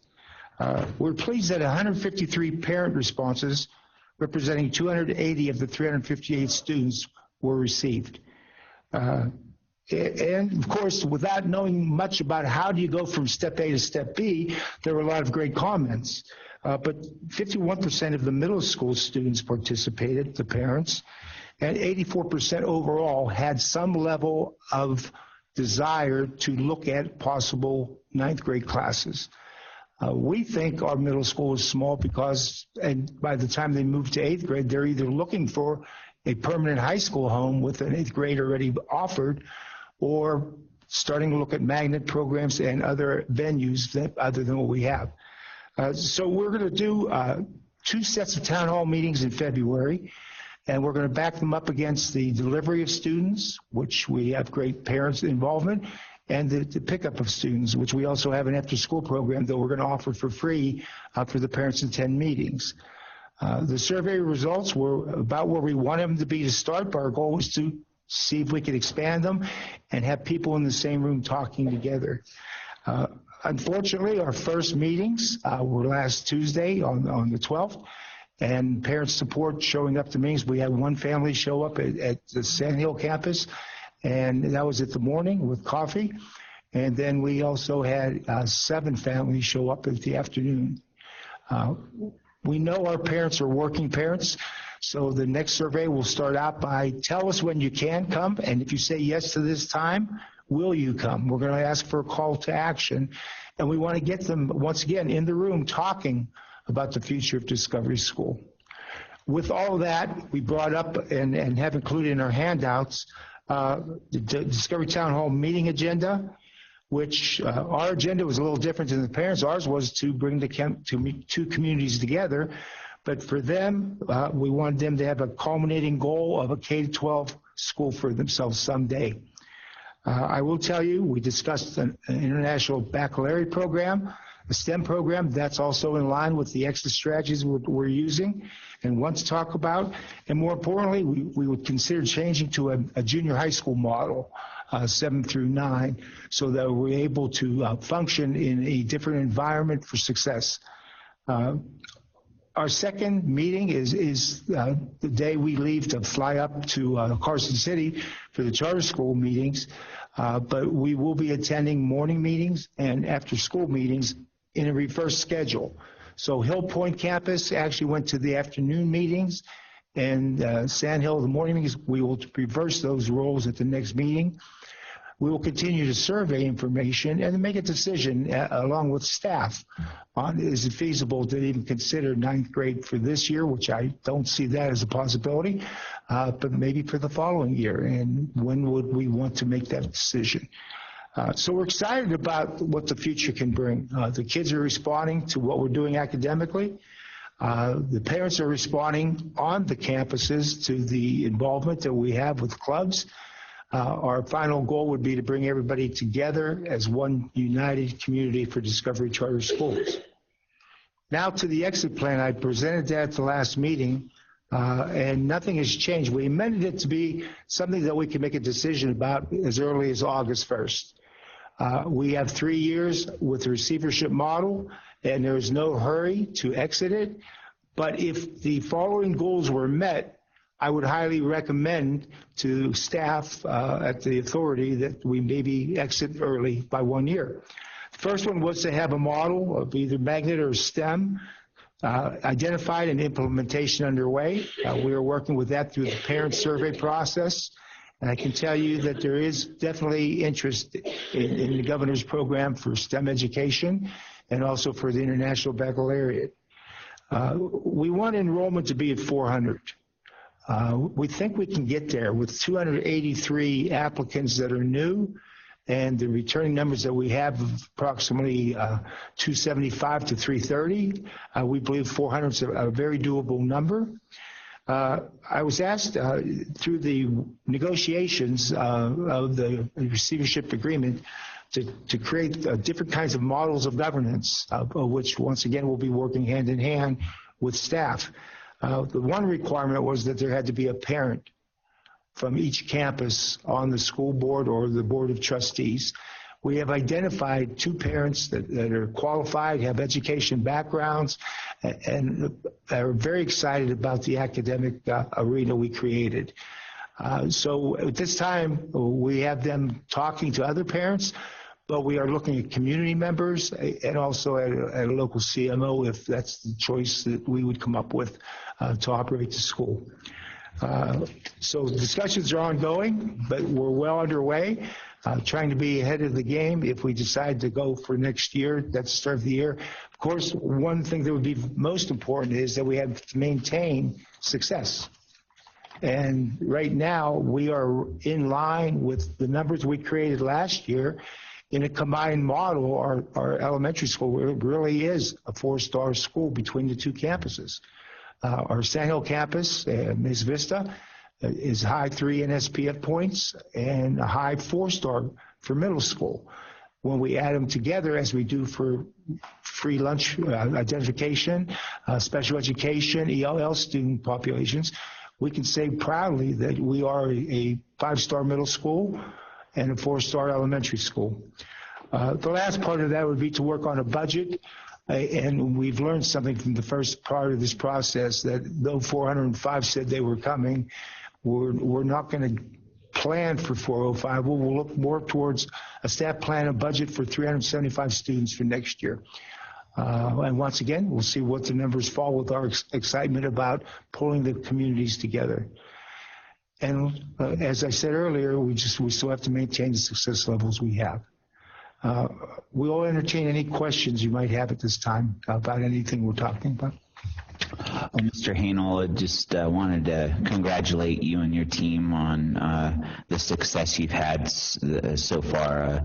A really good job, and it speaks to your efforts and the efforts of your team to really drill down and help turn around this school. I think with regard to the receivership model in total, I think with your receivership and a few of the others that we have, the real test for success is going to be how we move from the receivership model to a more conventional governance model. And so I'm really interested to see how that plays out in your context as well as with the other receiverships that we have. Because if we can successfully turn around a school under a receivership and then hand it off to a board and that success can continue, then we'll know that this tool is an effective tool to turning around schools. I concur with that statement. I think a receivership model is a very effective way to bring out the best in people. I also have my recent quarterly report that's in front of the judge now for review. I'm presenting it for public record. We chose not to read all 55 pages of it, but there's a lot more intensity in terms of comparisons with the schools, other schools in the Charter School Authority, and the local neighboring schools also. So I'll make that part of public record now. Thank you. Is there any other questions or comments from any board member? Chair Guanasso, this is Member Corbett. John, yes, quick please. question. Thank you. You had talked about identifying a parent, and then you spoke about someone who had the education background. Was that a specific criteria you were looking for in that space? Not really. Okay. I think what we needed was an openness for change. I've been doing change processes for the last 12 years in fixing 1-star and 2-star schools. What we find is that people resistant to change will be resistant for a long time. The people that are willing to accept it as the start of a new era, that was the first part. The traits, we study traits. I think you heard that the last time we met. We hire people by their traits. We look for people to lead with their traits. Many of our leaders are not administrators. They're the custodian or the teachers involved. So they have the traits of leadership that we want and desire. It's a blessing that they also have an education background also. Thank you for expanding on that. I definitely would love to go see the Sand Hill campus. Campus is available at any time you like, and you can come to Hill Point also. Sounds good. Thank you. Any other questions or comments? Mr. Chair, this is Mark Motorson. I just wanted the record to reflect that Member Luna had to step out at 11:27. Oh, thank you for that. We still have quorum at 4 here. So. Okay, any other questions or comments from any other board member? Mr. Hanel, again, thank you to you and your team for coming and presenting, and congratulations on the success you've had so far. Thank you for the kind comments. Okay, that'll close agenda item number 8. Now we'll move back up to agenda item number 4, where the board will receive staff reports. This will be the time when the staff will provide the authority board with updates regarding the authorization team, the school support team, the finance and operations team, and legal. Director Scroggins. Thank you, Mr. Chair. For the record, Brian Scroggins. We will begin with the authorizing team. I'll turn that over to Mr. Motorson. Thank you, Mr. Chair, members of the authority. I'm going to start with site evaluations, and very much appreciate Renee Fairless earlier having those kind words to share with you all. As you know, we've spent significant time developing a very thorough site evaluation process the last few months, and ultimately the site evaluation plan was approved by this body on November 30th of 2018, and I'm very pleased to report that staff has participated in about 15 hours of training and conducted 5 site evaluations to date, and we remain on schedule to complete over site evaluations, for over half the portfolio by the end of this semester. So Sandra Kinney has been the project lead for this important work, and I just want to emphasize that this work is both important and it's time consuming if you do it well. And I appreciate her work in leading this project, and I've asked her to provide the board with some high-level takeaways that we've had as a staff since we started those evaluations last month. Good morning. Sandra Kinney for the record. If I hack up a lung during this conversation, I apologize, but it'll make for some great headlines. Just a couple of comments around our site evaluations. As Mark said, we've completed 5 so far. We have another one coming up this Wednesday and a few more over the next few weeks. We have identified some common trends, and I think we're going to hear from, or maybe not. I thought we were going to hear from a school leader also to speak from her perspective on the site evaluations. But we have noted some common trends with positive and both opportunities for growth with the schools, and I just wanted to share out one from each of those categories. First, collectively across the board at the schools that we have conducted a site evaluation, we've noted strong culture and favorable feedback across the board from all of the stakeholders and focus groups. Families and students really love their schools and are happy with the choice that they've made to enroll there. So that's, again, a common trend that we've seen. And then a common opportunity for growth that we've seen throughout the 5 site evaluations is has been a low rigor both in the instructional delivery but also in student discussions around that instruction. So a common recommendation we'll have is to increase the rigor and to rely on higher DOK and Bloom's levels such as application and analyzation. For example, fewer yes or no questions, and also having teachers move away from being the director of the discussions and rather becoming the facilitator. So again, with a positive and an opportunity for growth trend that we've noticed. And I'm happy to answer any questions or share out any insights from our site evaluation process. Mr. Chair, Member Moulton, just a comment. I know that Matters representative was here before and spoke, and I very, very positive, and that's why when you said that maybe Principal Sheet did appear, and I apologize, I must have stepped out momentarily. Very positive. Thank you. I especially appreciated her comment. She says, our school was not disrupted. It was just like you were there, and it was nice to hear that you've gone through 15 hours of training. You just didn't go in there with, oh, we'll figure this out. So I sure appreciated her comments about that.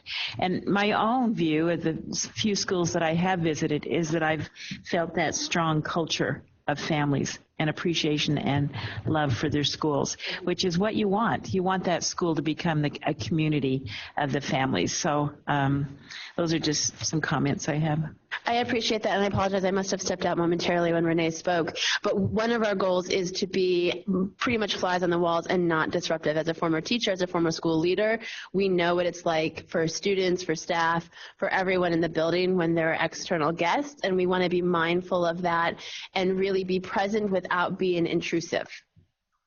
And if I may, another comment that you said you'd be there at a time, you were there at a time, and I think that that's important that they, that you met their expectations or your appointments. So. And then the expectation from these evaluative site visits is to, we're ultimately going to get written reports on your findings. Is that right? Hold on one second. Sandra Kinney for the record, excuse me. Yes, that is correct. We actually have a deadline that we've communicated to the schools and to this board of Tuesday for both of the Matter Academies. And so by end of day, the principals will have the draft of those site reports. And the draft is just to provide them an opportunity to prepare any public remarks that they want included with that submission to the board. And then the final one will go out in the next few weeks, both to the chair of the board of the school as well as to this board.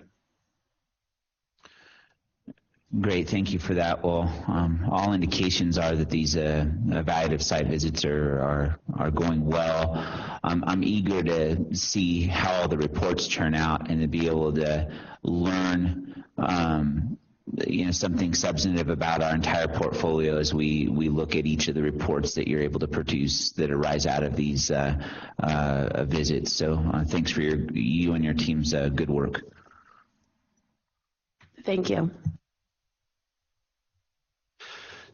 So moving on, Mr. Chair, to the next bullet under this update is just a quick survey result update from applicants for the 2019 cycle.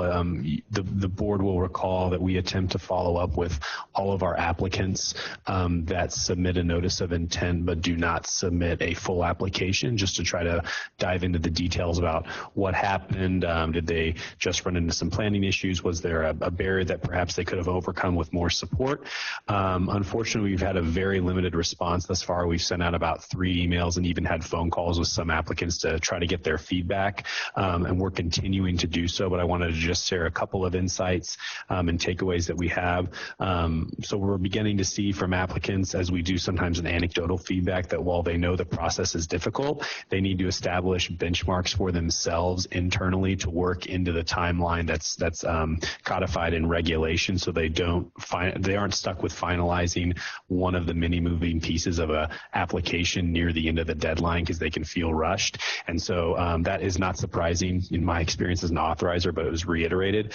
And then they also have been requesting some additional training offered by our staff so that we can include some additional information that would be helpful in the application, such as best practices with human resources, how to effectively recruit students, and to the extent it's necessary, what options or resources may be available with regards to funding, because we know that many of our schools, especially in years 0, 1, and 2, cut it very close on the margins. So those are a couple of takeaways, but again, we will continue to keep the board apprised as we get more information, and we will take that feedback into consideration as we further refine our training for this upcoming cycle, and that will likely occur in the month of April. Thank you, Director Morrison. CSAN, I believe, is also providing some sort of training. Does that complement or supplement the training that we provide? Mark Moterson, for the record. Thank you, Mr. Chair, for that question. It's an excellent one. So I'm very pleased to let this body know that for the first time, we're going to be partnering with CSAN and actually the National Public Charter School Alliance to have complimentary trainings in April. And right now, we're still fleshing out the details, but the National Alliance training in partnership with CSAN will occur throughout the day, and then our regular 90 to 120-minute training will be at the end of the day. And so it'll be a lot of information. We hope it's really good information, and we're using some of the feedback garnered during this cycle and previous cycles to help develop that. And I think that it will be really powerful for prospective school operators. And I do want the board to know that we are not only talking about those operators that have applied during the previous cycle. We are going to make outreach to those that have maybe unsuccessfully applied the last 2 or 3 years, because we do want this opportunity to be available. It is free. That doesn't happen very often. Doesn't cost the agency a lot of money. So we want to make sure that the word gets out that this could be very valuable in the hopes of bringing an application forward. Thank you. Chair Guanasso, Member Corbett, I have a question. Yes, please. Thank you. And I'm sure you guys already have this on your thought process, or even potentially beyond that. In terms of impact of the professional development or training that you're offering, how are you planning? And so let me ask it a different way. I think in a future opportunity, it may be good to hear about what you guys are thinking about related to how you're measuring the impact of the training or PD that you're offering in these spaces. Member Corbett, I appreciate that comment, and I think we want to definitely be critical of that, especially this spring when for the first time we're going to have a full day and a night. We want to measure that impact so we can see maybe what we're missing, but how people took to that training, because if it's powerful, I think we want to work with the association again to offer it again.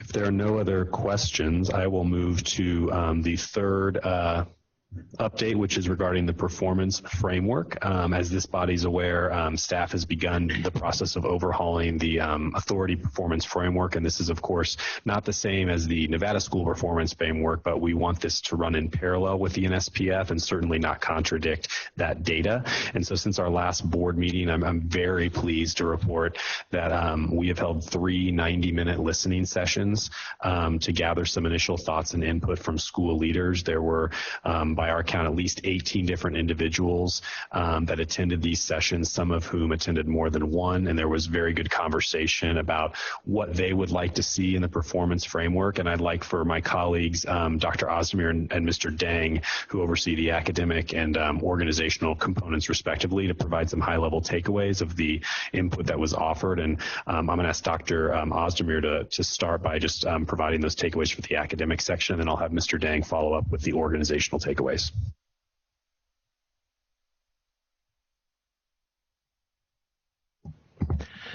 Thank you, Dr. Moderson. Good morning. Selçuk Özdemir, Manager of the Academic Performance for the Records. As Director Moderson mentioned, there were 3 listening sessions. I'd like to give a brief update. During the sessions, there was a strong preference not to make academic framework overly complicated. There were also conversations related to avoiding duplication of the state framework.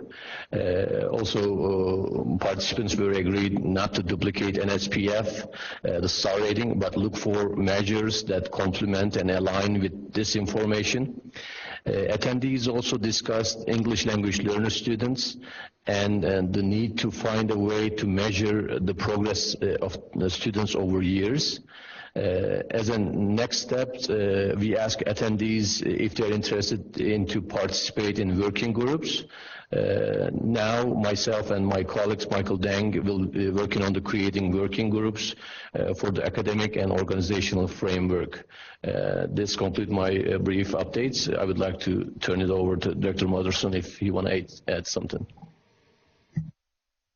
Not at this time. If there are any questions from the academic section, happy to, I think, take those, or we can move to the organizational update. I just want to clarify on the academic framework. What's our timeline on that again? In terms of getting one up and updated and implemented. Yeah, thank you for that question, Mr. Chair. Mark Moderson for the record. So we know that schools very much appreciate, and as an authorizing staff, we appreciate being able to set high expectations and clear expectations at the beginning of every school year. So the ideal window would be to have a recommendation in front of this body by the end of the fiscal year.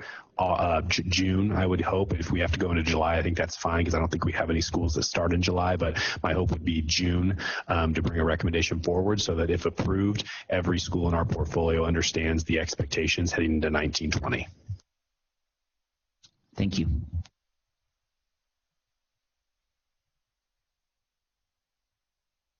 Chair Guinasso, Vice Chair McAdin, other members of the board and other stakeholders in the charter school community, good morning.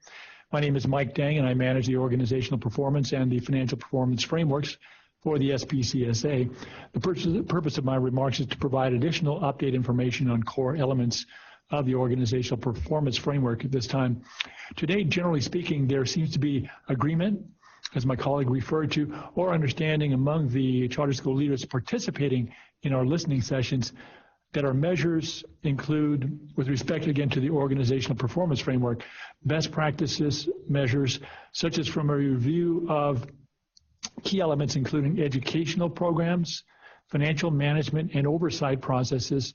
Now, this differs, financial management reviews differ from the financial performance reviews, because in the organizational performance side, we're looking at the management processes to generate the results. Another factor we talked about is governance reporting, students and employees, school environment, and additional obligations. We heard the same comments or similar comments that Mr. Ozdemir heard, Dr. Ozdemir heard, such as to make sure the standards for each measure are clear, to keep it simple, and to avoid duplication. This concludes my update regarding the organizational performance framework. We reviewed various best practices we are looking to keep and build upon the organizational performance framework that we had to start with that the SPCSA had. I'm happy to respond to any questions or comments.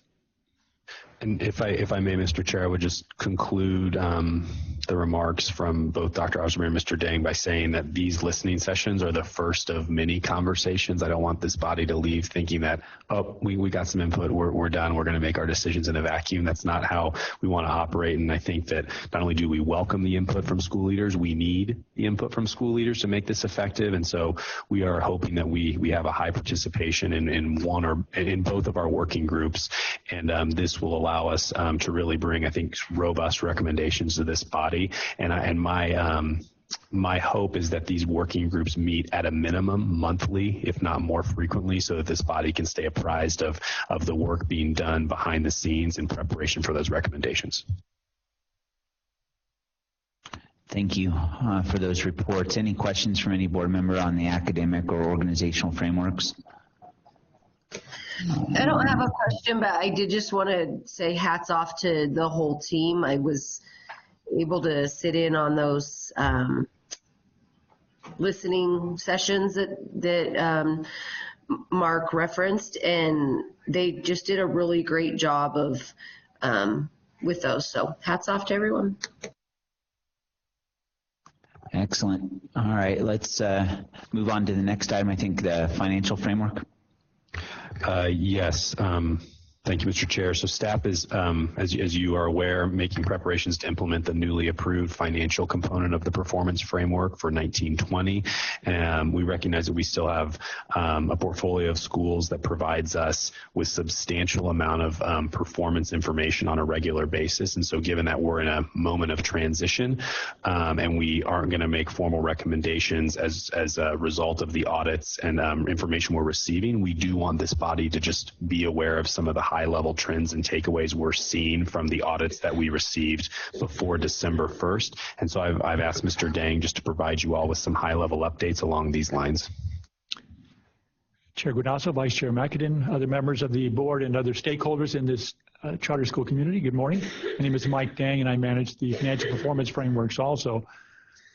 The purpose of these remarks is to provide an update regarding the financial performance framework and what we've found so far. Staff have received all of the audited financial reports from our schools and have been reviewing these financial reports.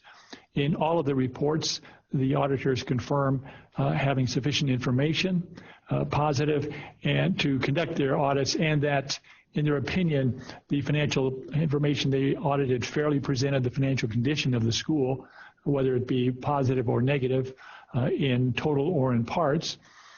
There were no qualified opinions, no adverse opinions, and no disclaimers of opinions, other positives. So we have also received the financial performance data from all of the schools in the new 6-year Excel financial model and are now reviewing the resulting ratios in order to generate the financial performance ratings to better address the question of the financial health of the individual schools. And we'll have an update on the findings of the ratings in a coming meeting. This concludes my update regarding the financial performance framework. I'm happy to address any questions. Any questions about the financial framework? Mr. Chairman, Member Moulton, just with a comment, I'm thinking of the evolution of this process, and having several come and give their input, and then you've apparently integrated that input, and to have all of them reported, and to have nobody here to testify or to talk to us about it, I think is a great compliment to the work that's been done. So I appreciate all the work that we've done on that, and I think it truly is an example of communication and listening to others, and then taking what those considerations were into context and maybe making changes. So way to go. Thank you, Member Moulton, Mike Dang, for the record, and we appreciate the board leadership from when I first heard, we sat in the first meeting when the board recommended the process we take.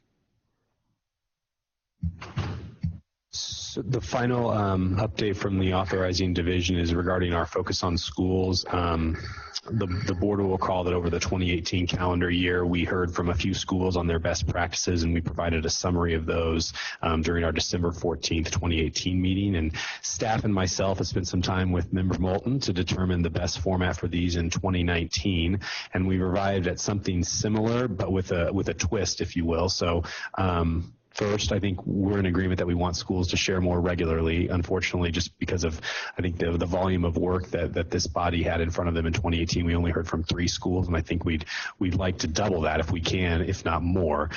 So that is one goal for 2019. We also, secondly, want to have a few different types of public schools present, and this would include public charter schools not sponsored by the SPCSA, as well as traditional public schools, because there are a lot of best practices out there, and they're not just confined to the schools we sponsor. And finally, we want to select a few schools that are not just 4- and 5-star schools, but have also perhaps shown significant improvement over the last year or two, because they're clearly doing something right and their trajectory indicates as much. So staff hopes to identify a school or two perhaps to present in March to get this process started, and that concludes my remarks, but I'll ask Member Moulton if I missed anything or she'd like to weigh in, because we've had a couple conversations. Thank you, Mr. Chair, and thank you, Mark and Sandra, for your comments. I just want to reiterate maybe 6 or 7 points that I think are important that we keep all focused. And there's not many here today to hear it, and several of our board members are gone, so I'll hopefully pass those ideas along to them. Number one, the language that we use. You know, it's my little spiel about public charter schools. Number 2, a collaboration with the local districts, how important it is that we work. And in doing this, we can celebrate when something good happens in the district that's not necessarily with the charter school. I think we ought to be one of the first ones to congratulate them, whether it's to visit that school or to have them visit us. Number 3 is to use the press. Sandra says she has some experience in that, and I don't know if you know, but lately there have been several articles on charter schools, some more promising than others, but to take note. I know I took the time, not on this issue, but to respond to the journalist that had written the comment, and she commented back and wants to meet more with me on what charter schools are all about. So if you see something positive, then share it. Also, the great use of CSAN, as Mark has mentioned here, the cooperation that goes on, and I've appreciated Mr. Hickey and his letters to legislators and to all our communities on this issue. One of the interesting points in some of the research that Mark pointed me in was school districts. One of them was in Texas, that districts hired former charter school personnel. And I don't think I've seen that happen or know of it, but if I do, I'd like to hear about it. But what a help it was for the district, as well as the camaraderie and the collaboration with charter schools, to have that occur. Also, that we may work with Teach for America, public education, libraries, other entities that are out there that are validating and working on education too. So I certainly, what Mark has said about the presentations from other schools in the area, not necessarily charters that we authorize, or other public schools that we have within our district. So those are just a few items that we discussed and are supportive of, and we'll make sure that particularly my other board members have those, and if other board members have ideas, please funnel those through me or directly to Mark and Sandra. So thank you. Well, really exciting report, and just excited to hear from Member Moulton, and those priorities really resonate with me, and as I know they resonate with other board members. And so we'll look forward to hearing more about how this unfolds over the course of the year as we focus on our schools and focus on some of the things that you've mentioned. So Director Morrison, is there anything else you have to add? Not at this time, thank you. Okay. Mr. Chair, Brian Scroggins, we will now turn some time over to Lisa Zerbicki, Education Program Professional with the SPCSA, to do the school support team update, and then I'll have just a couple comments after she's finished. Hello, everyone. This is Lisa Zerbicki, Education Programs Professional with the school support team, for the record. I just want to go over some items since our last board meeting from January 18th to now of what the school support team, our focus areas are.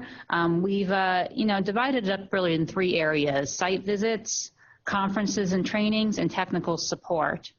So under those site visits, Director Scroggins and myself, we attended some groundbreaking ceremonies. One was for Pinecrest Sloan Canyon. That was on January 23rd. The other one was for Legacy Traditional Southwest Vegas campus on January 24th. And then also Director Scroggins had attended Signature Preparatory's groundbreaking on February 1st.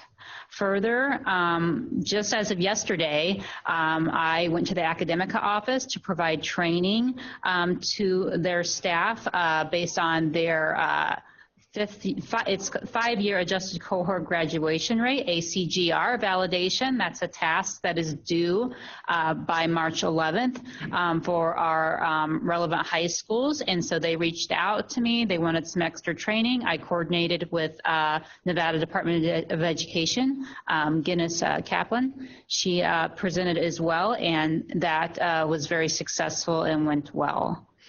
Further, we did have a couple additional members of our team who joined that training, and that was Ms. Sarah Jorgensen. She attended yesterday, as well as Dr. Selchuk Ozdemir. He attended as well. So now under the sections of conferences and trainings, both Ms. Jorgensen and myself, we attended, they lasted each about 5 days, conferences that were out of state. I attended the Council for Exceptional Children, emphasis on special education areas, a conference that was in Indianapolis, Indiana, and that took place January 29th through February 2nd. Ms. Jorgensen, she attended the Elementary and Secondary Education Act, or ESEA. It's formerly the Title I conference in Kansas City, Missouri. That was during that same time frame. Further, I attended with my brother's keeper, that was from last month. I'm sorry. This is actually was held at our local Metropolitan Police Department. It's keeping kids in school, increasing student engagement. And that was on February 8th.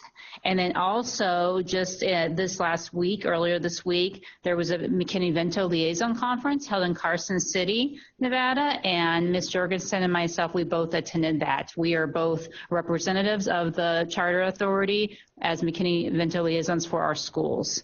And a couple of members of our school, from our school portfolio, attended as well. And so that was great outcomes and great information.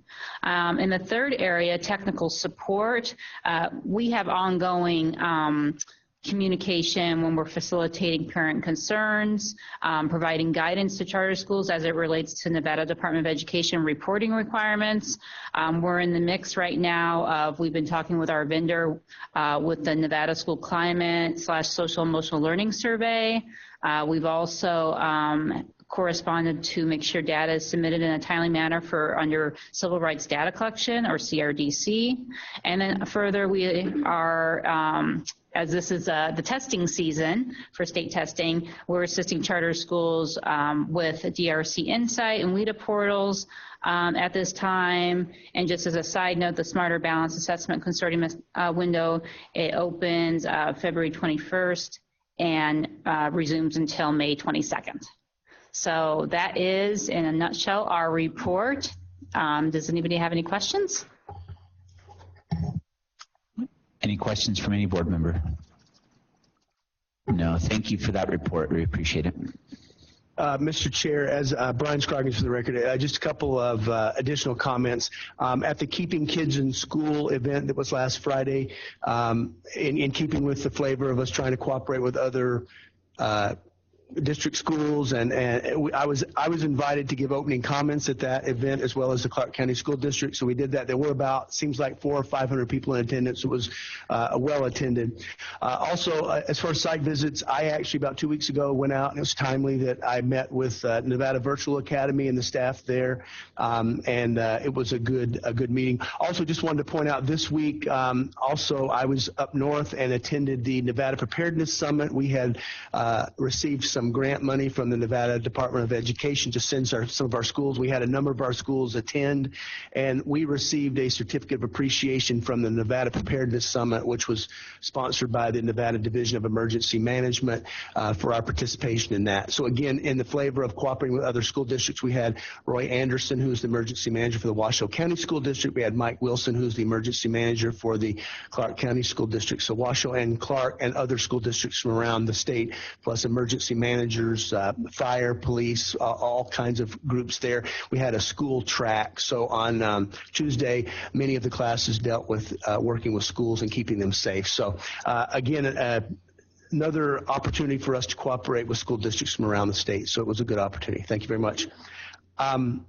Moving into the finance and operations team, unless Mr. Herrick has something, I would just add that we do have a new administrative assistant, which I believe she'll be starting on the 25th of February for a position that has been filled.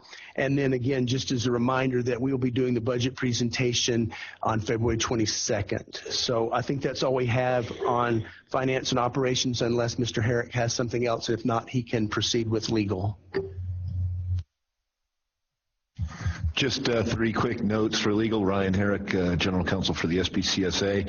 I had Assembly Bill 78 on here. We already went over that, but I do want to just reiterate that going forward, the legislative updates, not only will we be providing the board with written summaries of those. Given the comments this morning, we will certainly work on some kind of procedure to provide the board with some kind of regular periodic updates as the legislature moves forward in between meetings. I have the due process complaints. These, of course, are related to special ed issues at some of our schools. We continue to monitor these and be a part of them as part of our special education oversight. And then the last point I had is the SPCSA Executive Director Search and Recruitment. As the board is aware, I believe, the board will be conducting interviews on March 8th of the 6 finalists. At this point, we are working with State Human Resources to do reference checks, put together the process of how that meeting is actually going to work, and the questions, the interview questions that the board will be asking the candidates. That meeting will be, March 8th meeting will be limited to just the interviews of the 6 candidates. Happy to answer any questions. Do we have confirmation at all the board members are going to be there for those interviews? I believe we have, everybody will be there. I believe member Luna will not, so we should have 6. I believe, and maybe the members in Las Vegas can confirm their availability for the March 8th meeting. And then when we interview, will we be making a decision on the same day that we interview? I'm sorry, I should have reiterated that point. So March 8th, I would anticipate that the board will conduct the interviews, and then the board will select 3 names to be sent to the governor for the selection of the executive director.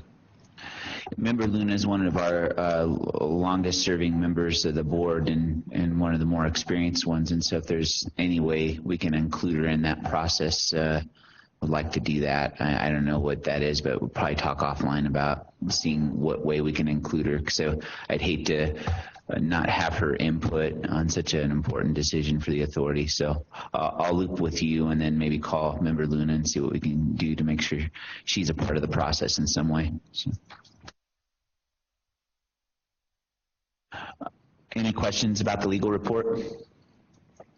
All right, I think that concludes all the report items under agenda item number 4. I know we're working toward the reports being written as well at some point, right? Where these would be, these staff reports would be written memorandum. Is that right? If that's what you'd like. Yeah, eventually we'd like to get there, and then that would give us advance, notice of what will be reported on, so we can ask better questions, and then maybe streamline the reports a little bit as well. So we'll go ahead and close agenda item number 4. We're coming close to the time when we have to conclude. What I'd like to do is sneak in agenda item number 9, dealing with the legislative letter of intent, and then what we'll do is we'll table our training to the next regularly scheduled meeting, and then we'll talk about long-range calendar at our next regularly scheduled meeting. So why don't we go ahead and open up agenda item number 9, which is the legislative letter of intent. This is where staff's going to update the authority board regarding responses that were submitted to the interim finance committee on February 1, 2019. Director Scroggins. Yes, Mr. Chair, thank you for the record, Brian Scroggins. This item should be fairly short in that it's only a 2-page memo in your supplementary information. Again, just a follow-up memo to the interim finance committee based on prior testimony we've given and what the update is. So again, the questions that basically had been asked that were asked to update, if we've eliminated the backlog of new charter applications, the answer has been yes. On conducting site visits, again, we are teaching everyone the explanation of site evaluations versus site visits. And again, site visits have been going on. We've been to every school this year, but on the site evaluations, you've received an update on that, how those are progressing well. And thanks to Sandra Kinney and Director Moderson and the rest of the staff, Mike and Dr. Selchek and Danny, and again, the whole staff of the authorizing team moving forward with that. Question number 3, again, revising the academic and organizational frameworks. I believe you received information on that today, how that is also progressing thanks to the authorizing team. Again, the question number 4 was eliminating the backlog of written correspondence, and again, this has been eliminated. And then completing reviews to ensure consistent enforcement of applicable laws. And so, again, without any questions that you may have, again, this is pretty much our, Mr. Moderson has comment. Thank you, Director Scroggins. I would just add that I totally agree with what Director Scroggins said, and I would just add that it is our understanding that there is one more report due to the IFC regarding these questions in August, before August 1st. So we'll bring this, I think, at a future meeting in front of the board in a draft format, Mr. Chair, so that you all can review it. If you have any comments or additions, we'll do that before submission, so you're not hearing about it, or this conversation isn't having after submission. Thank you for that. All right. Well, if there's nothing else on the letter of intent, we'll go ahead and close. Well, let me find out, are there any questions from any board member before I close it? Okay, hearing none, go ahead and close that agenda item. As I said, we will table and continue agenda items number 10 and 11. We look forward to Mr. Herrick's exciting training on the open meeting law, and disappointed we didn't get to that today, but I know we'll all appreciate it when it's delivered here in our March meeting. So let's go ahead and move to our second public comment period. Is there any public comment in Las Vegas?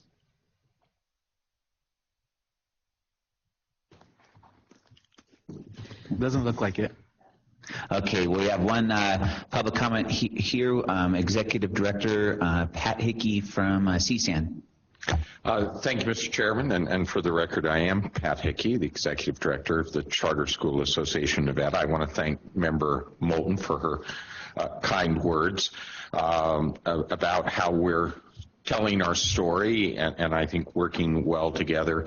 As I said before, the member schools of CSAN certainly appreciate the outreach from staff and the new ways we're finding to become better shepherds of our responsibilities as school leaders in the state. I do want to remind, especially the authority member boards, that we have a couple of pretty exciting days that are about to take place for the charter school community in Northern Nevada on February 27th and 28th. It's a Wednesday and Thursday. We're calling them public charter school days at the Capitol, and a number of charter school principals, teachers, board members, parents, and students will be attending 2 very full days with a policy dinner with lawmakers and a policy reception for all lawmakers on those 2 nights. We also have been scheduled to give presentations, and by say we, I mean members of the various charter schools, whether we will have representatives from, of course, our state-sponsored schools, but also the Achievement School District and one of our district-sponsored charters as well, in presenting testimony to both the Senate Education Committee chaired by Senator Mo Dennis and the Assembly Education Committee chaired by Assemblyman Tyrone Thompson. So those are very full days. We have membership or meetings with all of the leadership on both sides of the aisle at the Capitol, and hopefully with the governor as well. It seems that's coming together as well, where we, again, will have the opportunity to tell our story, address questions and concerns. I was very happy to hear today that in the bill, your Assembly 78 bill, you are going to include the recommendation that the State Board of Education have the ability to place 2 more members on your authority board. I think our closeness with the department is very, very important, and that must be an example of how we can even better achieve that. And lastly, representing the charter school community, and I've been asked by a number of our school leaders, I do plan to give public comment today before the State Board of Education meeting in encouraging them in their recommendation process, just as you all have done in making a recommendation to Governor Sisolak for candidates for the next superintendent of education. And of course, I'll probably stick in there a plug that they're charter friendly, as our last 2 superintendents of Nevada have been. So thank you, Chair and members, for staying a little longer today and for all that you're doing. And get better, Melissa. We see you sniffling up there on the TV. Thanks very much, Chair. Thanks, Pat. Appreciate it. Yeah, for hopefully most of our board will be able to attend those days up at the legislature. Be a great opportunity for us to tell our story as a public, as a vital part of the delivery of public education. So looking forward to that. That'll go. We'll go and close that agenda item.